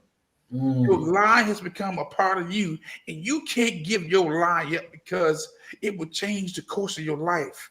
And you're too comfortable in lying, so I would rather believe the lie than keep a digestible truth. That's cognitive dissonance, man. They can't handle the truth. Oh, wait. Can we talk about that, friend? When you leave a scornful hoe, right? And they start sneak dissing because they have nothing better. So he's talking about that couch. Who is it that talks about that couch? Are the Hispanics talking about the couch? Are the whites talking about that couch? Who's talking about that couch? This nigga is complaining about that couch like a funky hoe that got left behind. I hate your couch. Well, hey, can we talk about that Frantz Fanon? He was getting into those interracial relationships too, and the byproduct of those relationships from a sociological perspective. I got both of that brother's books sitting on the shelf. It'll help you understand. It helps us as a community to understand what some of these brothers in the diaspora and sisters in the diaspora, what they're carrying over into the United States that's affecting our communities, that degenerate behavior. Because he was talking about people in the diaspora. He wasn't talking about the average rank and file Black American. So I just want to throw that out there because I do like the brother's work because you got some smooth ways of presenting things. And I'll leave it as that. Well, I'll say this. You know, the cognitive dissonance is very apparent because I think a lot of folks forget this because just a couple days ago, niggas was doing the motherfucking wobble at Flint, Michigan, but did they forget about this same nigga here? That I see you and I hear you.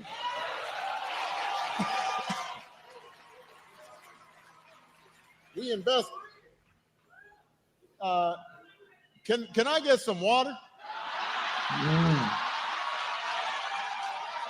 Come on up there. I want a glass of water. Get a bottle. Bottle water. I want a glass of water. Everybody settle down. This is a feisty crowd. Thank you. Look at them, man. Look at them. You need a glass of water. This is not a stunt. This dude right here. Come on now. Man. Yeah, gentlemen. Yeah, family. What did we forget this, ladies and gentlemen? It's a stored memory, but they didn't forget it. But it's a stored memory they don't want to remember. That's cognitive dissonance. The people in the audience said to him silently, our water is contaminated. He says, bring me a glass. And they're like, no. And he drinks it anyway in their face, letting them know it's not as bad as you think it is. He short-circuited them. Oh my God. This dude is the devil, man. When your hero becomes your rival, that's what I'm looking at when I see Barack Obama. He's a rival against our community. All jokes aside, and this man hates our people. He hates our people. With a smiley face. With a smiley face. With a smiling face. Let me listen, family. We need them dislikes up. Yes, give us more dislikes. We need y'all to hit them dislikes or them likes. Share this program. I can bet any amount of money they're gonna pull this motherfucker out. They may pull this one too. They will pull this shit with their quickness. The moment I say I press in stream, they're gonna pull this motherfucker. Okay? Yeah, I rack these shits up on this nigga today. Okay, support the program, ladies and gentlemen. This is why we are people who actually are people making content. We're actually creating content. Yep. Okay? This won't be covered the way we covering it right now. Yeah, support the program, $ FTS49, or hit the Venmo. Let us know it's real, family. Let us know it's real. I went digging for these receipts because I'm sick and tired of this nigga here. This nigga was the worst kind of Trojan horse ever to Black America. Ran on Black, pandered to Black, disrespected Black, all in two terms, right in your face with his chest out. His chest. Hold on. Let me see. Amongst the very community that is actually suffering from the contaminated water there, ladies and gentlemen, he did this in front of their face. This is diabolical. And now he coming back out, spinning the block, wagging this motherfucking finger. Nigga, who the fuck you think you talking to? You understand me? I'm a pull back.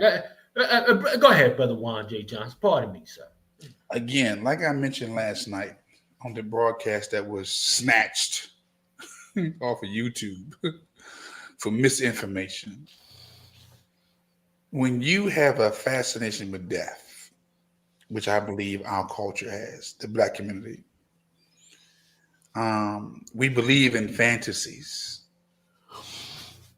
We believe in Disney. We believe in they live happily ever after. And I keep telling the people that there's no universal law. There's no law in the universe that says that you will live happily ever after. Remember the Australian people who got killed, and they're no longer around. In certain areas, they killed a lot of people, and those people are not alive. They're not here. The indigenous folks of Australia, they're gone.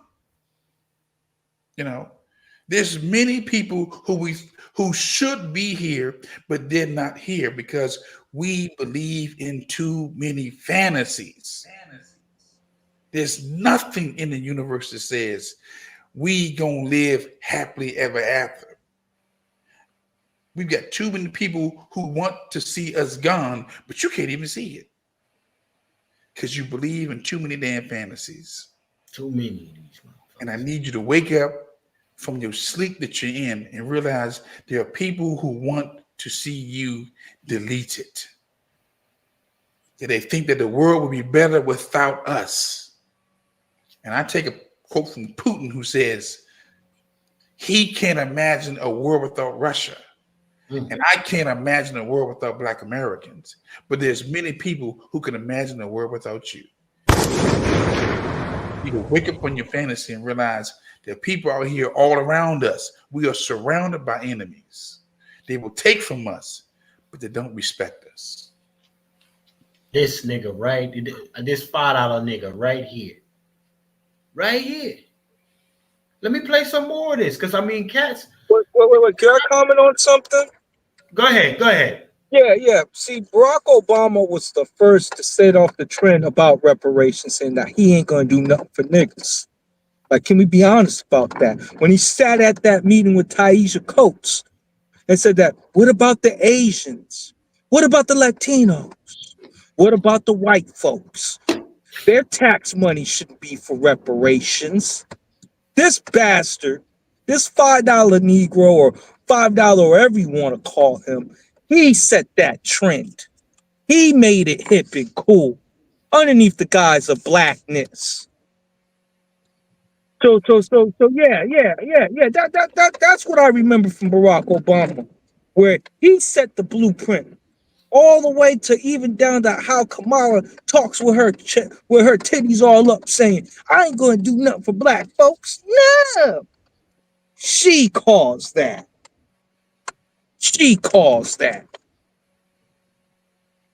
Well, listen, let's play some more of this track here. Cognitive dissonance. 3 days ago, niggas is doing the wobble at the Flint rally. But how quickly we embrace the misery of cowardice. He wet his lips. He did not drink it. He didn't sip it. He wet his lips. There was an audible gasp in the audience. People were just like absolutely dejected. The mere fact, and see, look at the type of shorties that they bringing out here. Let me play some more of this. Why would you do that? I am sure that somewhere when I was 2 years old, I was ship of paint, tasting it, and I got some lead.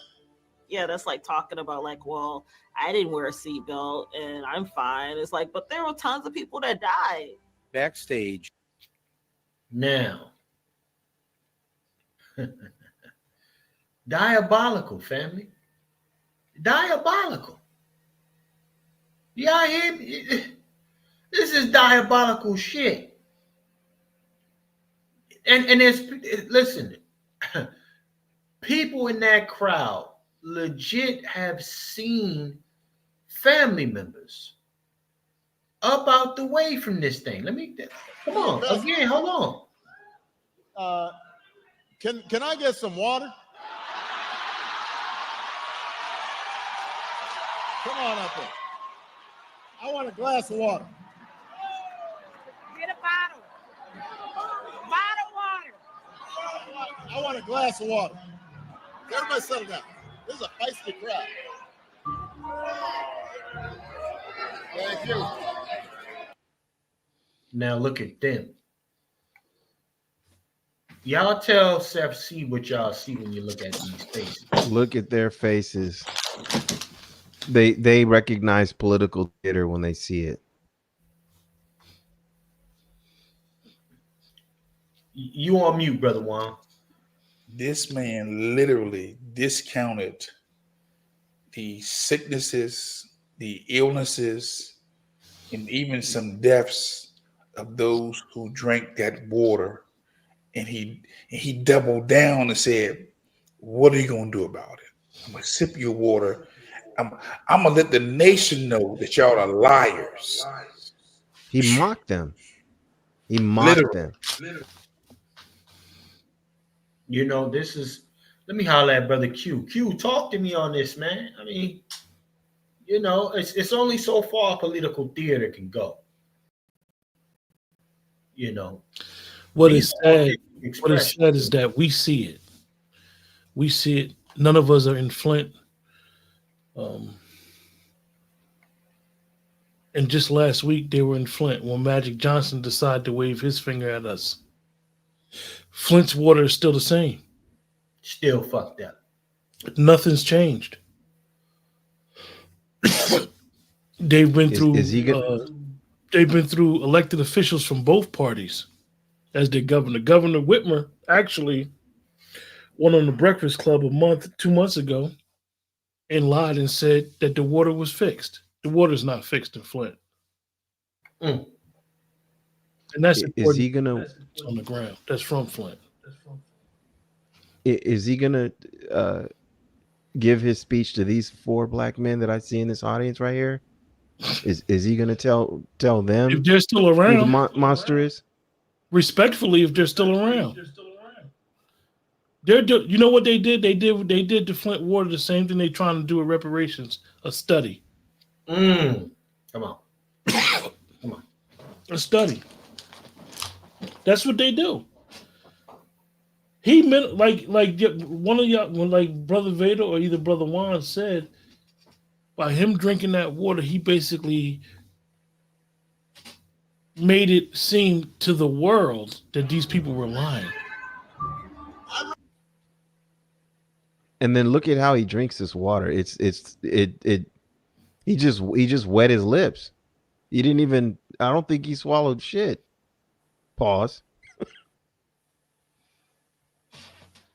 Hey, can I comment on something?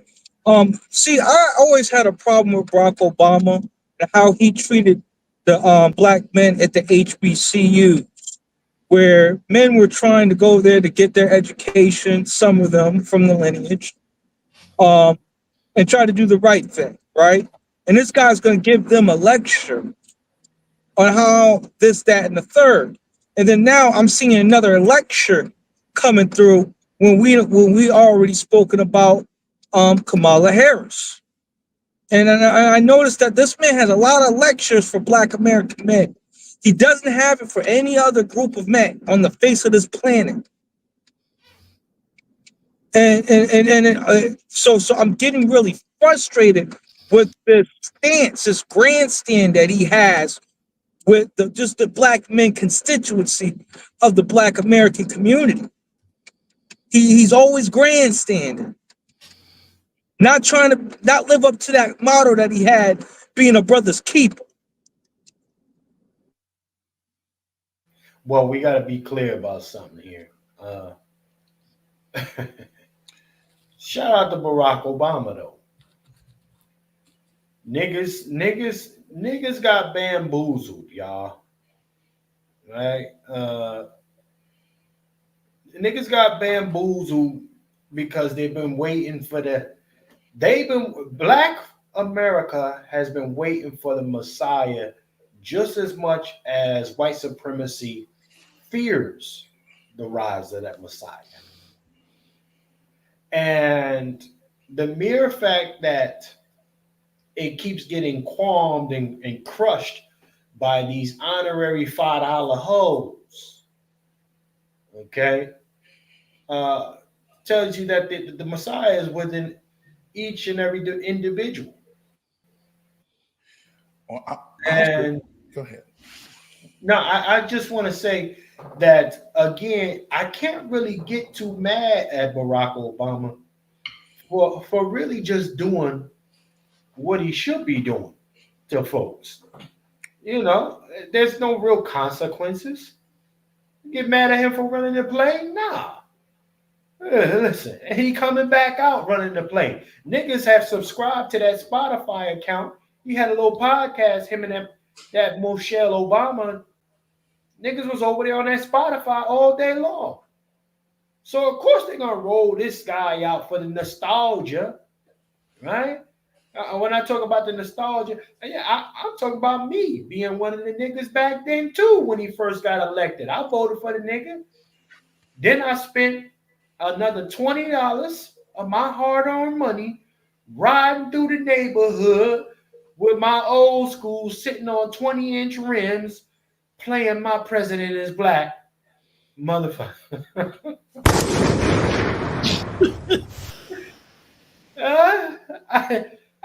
I'm riding through the whole neighborhood.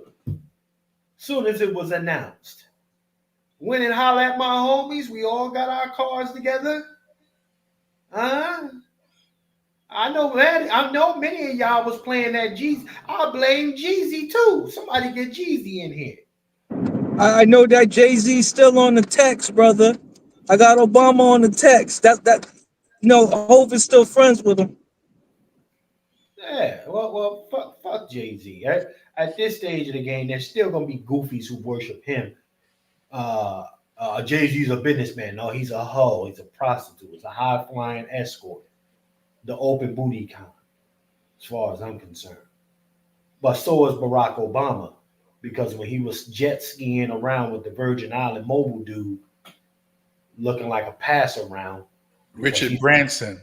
There you go. Richard Branson had him on the back of the jet ski like a hoe. Okay? Like a full hoe. But Barack Obama is accustomed to that because he comes from the bathhouse culture. Well, look at. I'll say this. I think that when we look at the WND culture playbook, it is a playbook, and we may not be aware of the playbook, but white male dominant culture has a playbook, and boy is very essential to the playbook. You must see black males or people of color as boys, especially the males. Now, they may use what is a man, what's the responsibility of a man, but you really, in this system of white man dominant culture, you really can't really be a man in their culture because you're not a part of that hierarchy in that system, and they still see us as boys. And him coming from a split family, a white mother, black father, but white grandparents and people who spoke to him, because trust me, they let him know you're not them and they're not you, and you got to give them the boy treatment. That's why he can wag the finger at black males, because we're still considered stay in your place, boy. Oh, you one of them smart niggas. Come on. Oh, you a smart nigga. That's a boy. Now, watch this. Remember, in those days of slavery, the more successful you are, you were considered still, oh, you no smart nigga. You a smart boy. Yeah, you wanna, yeah. Oh, yeah. Oh, you wanna, yeah, that shit. Go ahead. Okay. That ain't changed. This been refined. Barack speaks to black American males like they're boys, because he don't see himself as one of us. He know how to, he's the greatest of cosplayers. Okay. Yeah, they're gonna ban this video tonight. Absolutely, this shit gets taken Y'all down. better save it now, because they're gonna ban it later. Yeah, y'all screen recorded or something. This shit is immediately getting pulled. Yeah. Absolutely, but no, certified cosplayer of the highest level. Okay, this man Barry Soetoro. I just find it interesting how they cookie cutter these folks. It's like Mr. Potato Head, Manchurian candidates coming out of nowhere, left and right. Manchurian Mr. Potato Heads. Now they trying to Manchurian Miss Potato Head Kamala Harris on niggas. Okay, and they sent the original a prototype out to run interference for niggas. That's crazy. They sent the first prototype out. But again, most people don't do the research Again, when you don't control the media, you don't control the narrative. And we have been the greatest consumers, not really the ones who own any of these Fortune 500 companies, but we are interchangeable parts in those companies. So we get some of the information, but they go to great lengths to make sure that we are not the faces who make decisions. But Barry or Barack, he sees us as boys, and that's why he feels comfortable in wagging his finger at us. But the man in me says, you got the right person. You get the right one. Yeah, hey. You get the right one. You got the right one, but listen, but watch this. Because a lot of our women, they gonna still side with him because they're saying because he's accomplished, he was president, he got the wife, the children. Who are you to challenge him? He ain't better than me. He just took a different route. Being the president don't make you better than me. You aspired for that office. That's what you wanted to do. That don't make you better than me. He went the Diddy route. Brother Juan, doing the right thing is expensive, sir. That's a high price to pay. It costs one booty, you know, and two cheeks. And listen, but hold on, gentlemen. Listen. I think we've been taking this program too serious tonight. Because we gotta be clear that at the end of the day, it's always about this, ladies and gentlemen. It's time to formulate. It's time to formulate. It's time to formulate. It's time to formulate. It's time to formulate. Ow! It's time to formulate.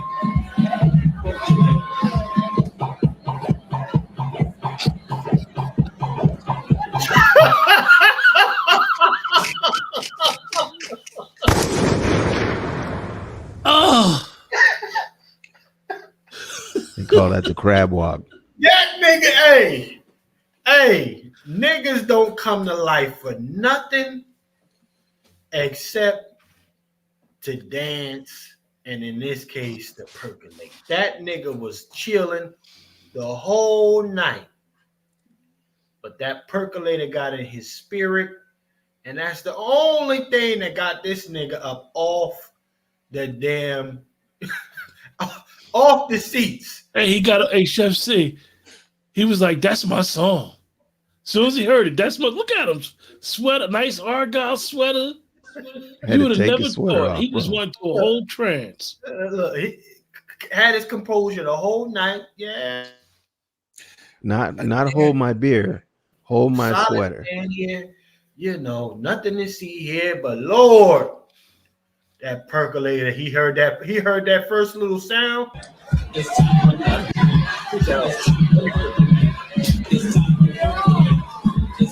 what I'm gonna do. Look at he's 6'5" too. He tall. He ain't no little short. He's 6'5". This nigga said, "This is what I'm getting up for. Enough is enough. I'm putting my shit down. It's time." This is the only reason why I came to the wedding. It's the only time. Okay. These are the priorities, family. That's why they invited me. They knew I was going to turn it out when I heard the song. Listen, Barack Obama came through. Brothers, I'm talking to y'all. He a little boy, this cat in a heartbeat. And the dude will take it too. Pause. But if Barack Obama told him that, you know what, the cha-cha slide was better than the percolator, this nigga have a fit.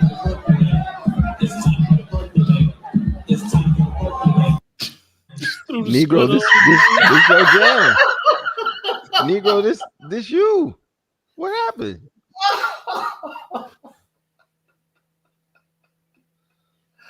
Oh shit. This is the priority, man. Look at this nigga arm in the air. Like the Statue of Liberty. Sister EMA said he went full duck mode. Hey, hey, we ain't got a super chat, fan, but you can hit the Cash App, brother. If you got cash, Cash App, hit the Cash App, $FTS49, brother Mike. Appreciate you.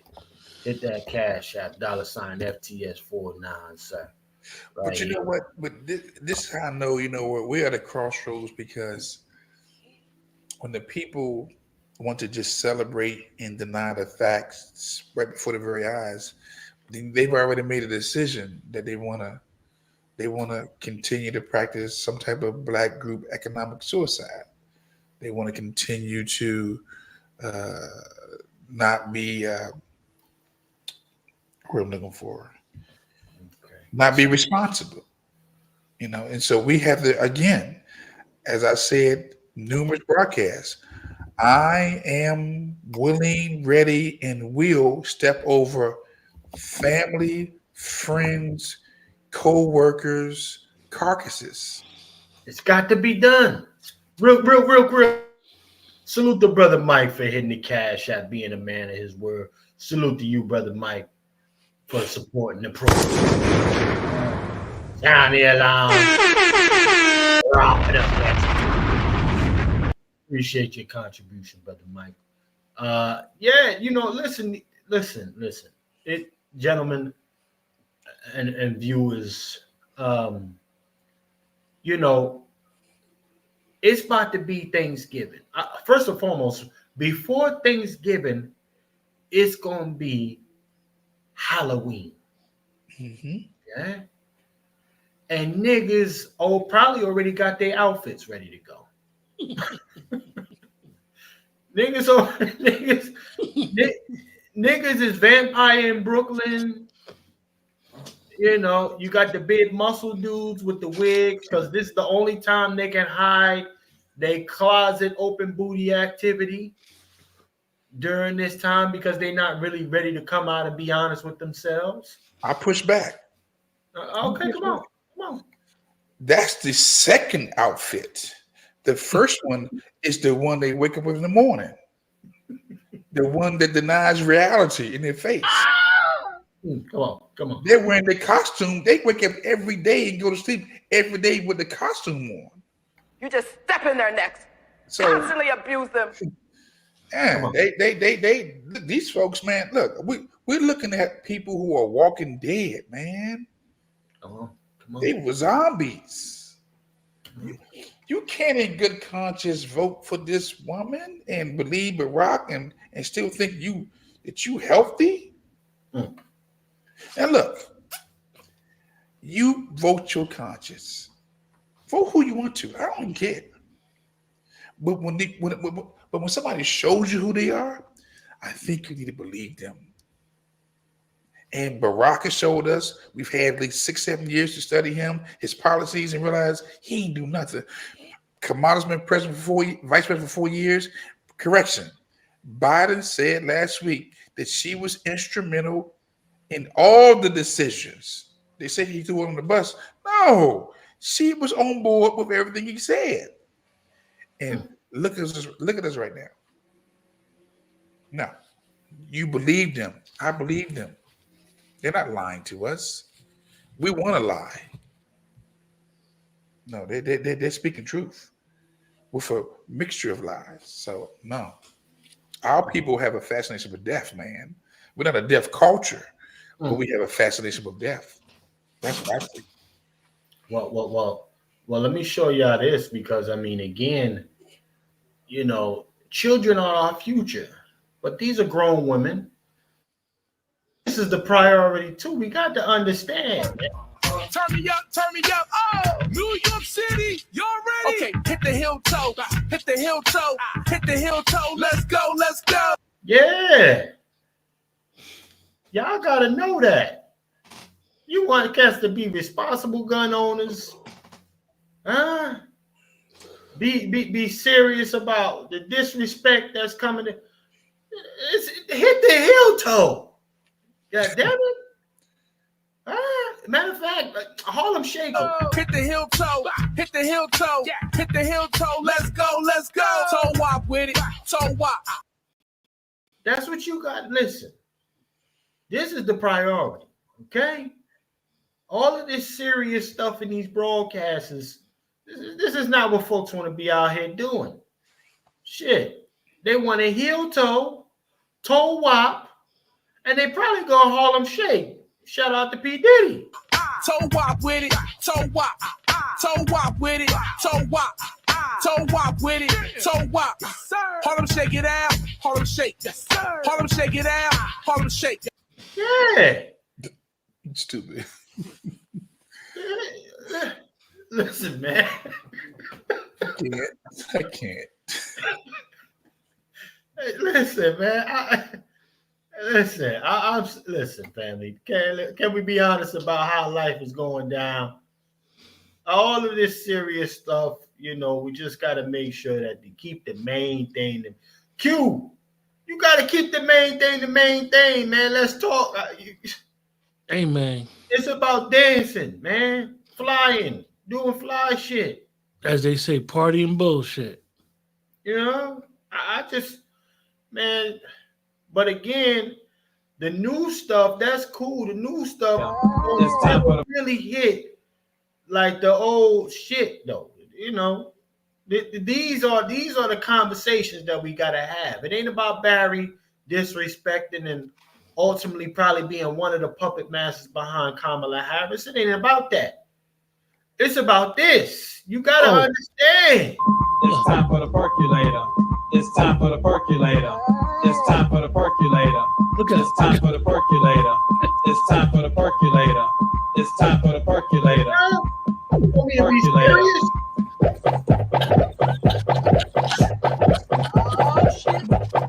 Oh shit.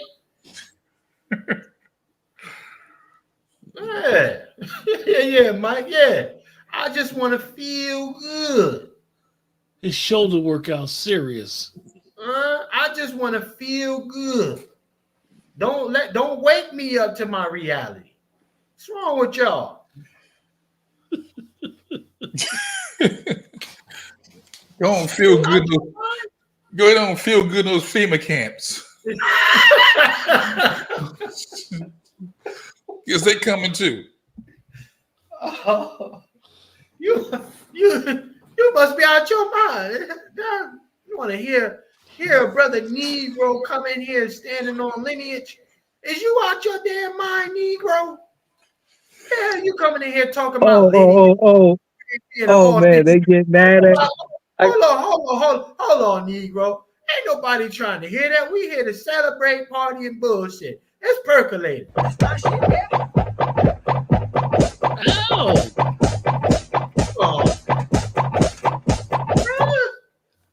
hell we doing here? You know. So again, you got a nigga by the name of Vader Base. You doing what? Digital what? Green book?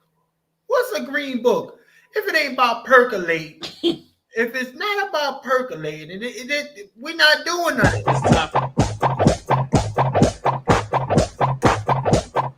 Keep the leg out. You understand? Keep your leg out. Uncle with the shoulder. Auntie with the bad hip.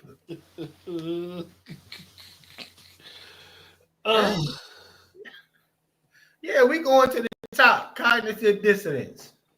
Cognitive dissonance tonight, ladies and gentlemen. Yeah. Cognitive dissonance.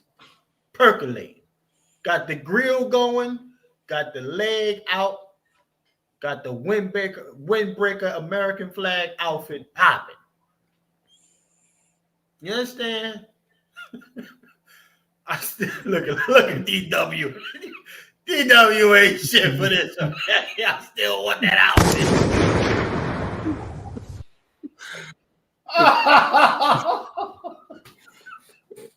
Listen. Hey. Listen, I can guarantee you that is the sentiment, though. That outfit is crazy. I like what Barry said. I like what my address said. Well, let me see my address. Barry said, "You Negroes too serious and militant and ungrateful." That's a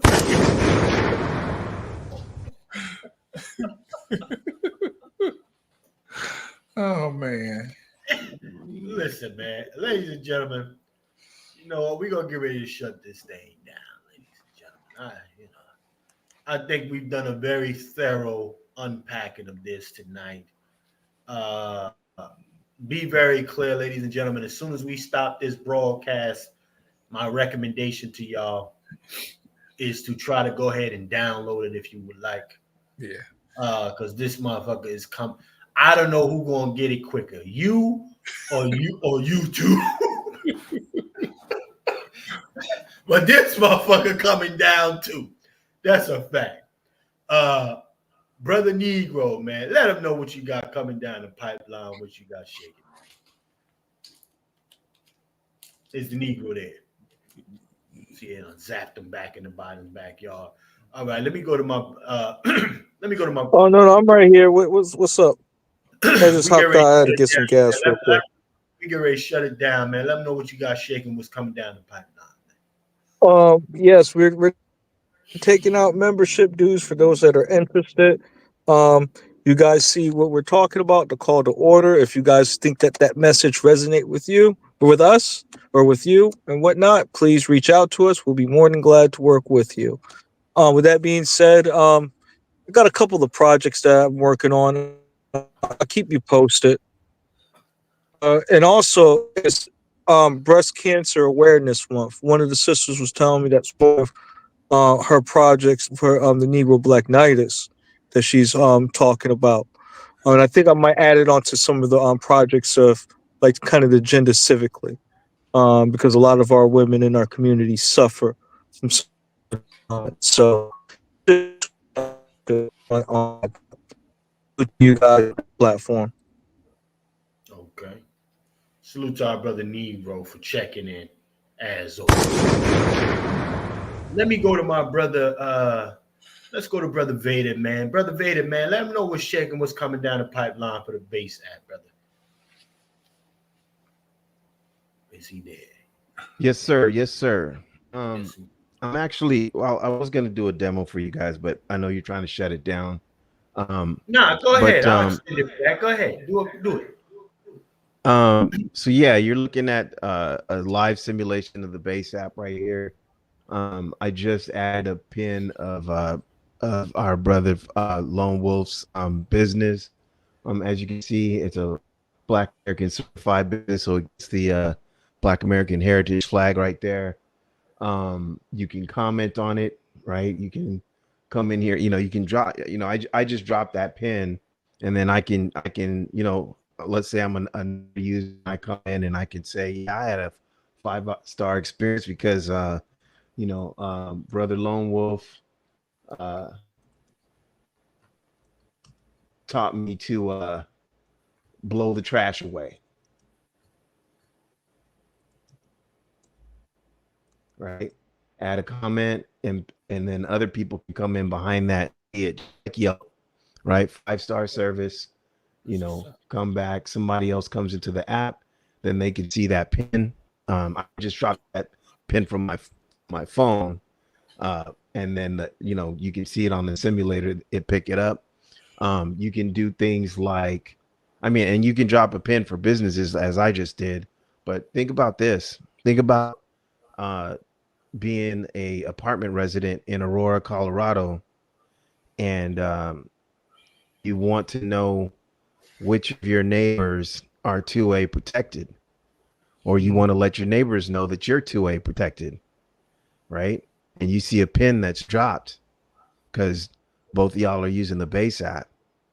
You see how that can help you network, right? So I can come in. So I'm gonna go to another pin that I had dropped. Was just doing a demo here. I think I called it Ronald's Kitchen or something like that. And then so I can, yeah, like let's say this was an actual apartment building that I lived in, and I could say something like, you know, apartment 2A, blicky blicky, right? You said blicky blicky. Well, telling your age. The spell correct when I say something else, but you get the point, right? Like you can drop a pin wherever you are to say anything, and this is about social organization, right? I mean, this is used for business.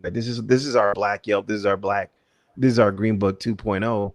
But you can it can be used in any kind of way to get it socially organized, if you know what I mean. So yeah, this is just one example of one of the uses of the base app.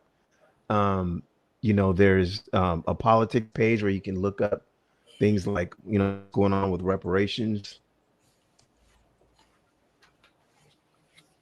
So you can see what's going on the U.S. Senate floor and the House. So there's an HB 40, the House bill. You can program in what state you're in, and it'll give you that information as well. So yeah, it's about social organization. You guys heard me talk about the Black galvanized dollar. You know, how much, you know, tracking how much we're saving as a collective. You know, if we come in to the app, right? And let's pretend this Nestle right here is really Netflix, right? And I come in. Wait, actually, let me cancel out. So just show you. So right now, you know, collectively, we as a collective, Black America has only boycotted this to the tune of $121. Well, let's say I come in here and I put in $20, right? That I decided this month I'm not gonna mess with Netflix for this month. So I go ahead and submit that, and then you'll notice it updated the amount to $141.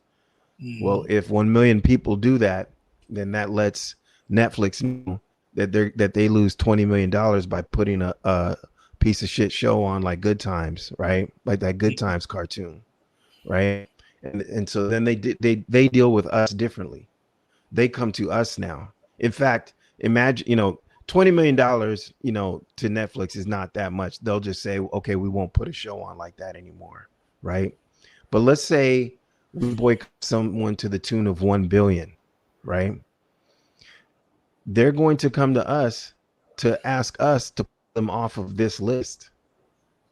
And then we get to say, well, maybe if you donate to Chef C's podcast, maybe if you donate to Lone Wolf Firearms, maybe if you donate to the Black community and do something for us, maybe we'll feel like I'm taking you off of our list, right? This allows us to deal with them and them to deal with us on a completely different term. And so that's why we need to get socially organized. We all need to get with the base app, right? And show them what we can do collectively when we are socially organized, because we're all keeping our together. We're all spending our money with each other, right? And that's what I'm building here. The digital green book and digital social organization, vertical integration through social organization, right? Thanks, Chef, for letting me speak. That's very fucking fly. And I know for a fact they gonna take this broadcast the fuck down.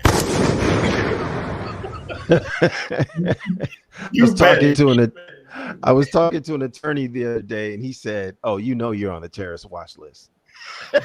Yeah, you're gonna have to get that done. You got to get that done. You know, man, that's very powerful, y'all. Do y'all find the value in what was just presented, ladies and gentlemen? Let us know by hitting the dislike button. Okay. Also, if you're really feeling good, hit the like button. Make sure you subscribe and you're sharing. That's powerful stuff right there. That's very powerful stuff. Brother Q, man, let them know what's coming down the pipeline for Brother Q in the future, man. Let them know how to get a hold of you. I have nothing to give. After Brother Vader, I have nothing else to give. Salute to Brother Don't Q. do me like that. I'm just Salute. a dog act, Brother Q. Come on. You got that knowledge. Please drop. Hey, you know what? Let me go to LWF training. Juan J. Johnson. Sir, let them know how to get a hold of you, what you got coming down the pipeline. Again, you can catch me on social X, Twitter, on these YouTube streets, not on Facebook. I pop up every now and then on Instagram. But again, go to lwftraining.com. Check into these On Your Neck broadcasts of the Patriot Talk. But what Brother Vader was just saying, it deals with power. And a lot of us we're scared of power. Because power makes you respond. You have to be responsible. And so a lot of folks just get away from that power piece because we just don't want to be responsible. But again, as I always say, look, stay out those stadiums, stay out those theaters, stay out where they congregate in the big places, those wine fests. Okay, and I need you to become responsible gun owners, gun users.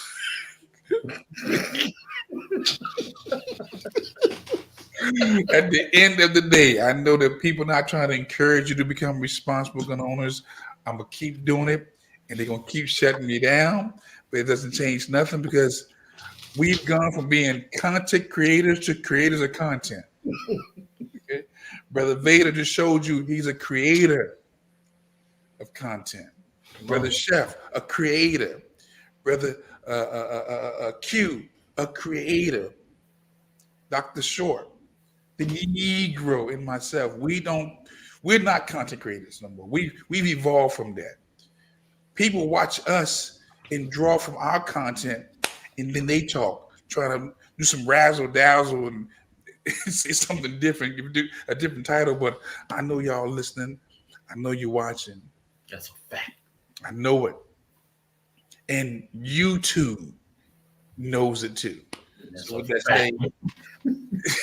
stay strong, stay encouraged, and there is a lone wolf in you, and it's my duty to draw him out. If you don't want to, if the pack don't go, then leave the pack alone.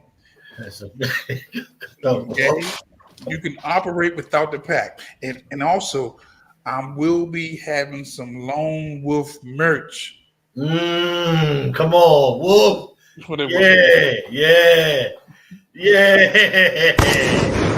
Lone wolf merch coming. Hats, shirts, all things lone wolf.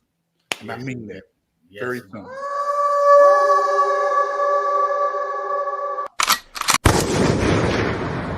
Yes, indeed, ladies and gentlemen. That is the wolf, Brother Juan J. Johnson. Y'all be on the lookout for that wolf merch. Y'all be on the lookout for that. But again, I always try to be honest with our brothers, particularly our brother Wolf, who wants to make you a responsible gun owner, operator. Niggas ain't trying to hear none of that. What? It's time for the percolator.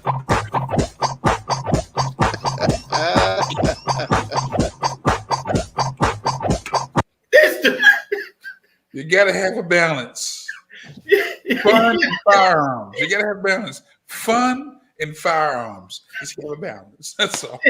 This is the priority, goddamn. I keep trying to educate folks here, goddamn. But you know what?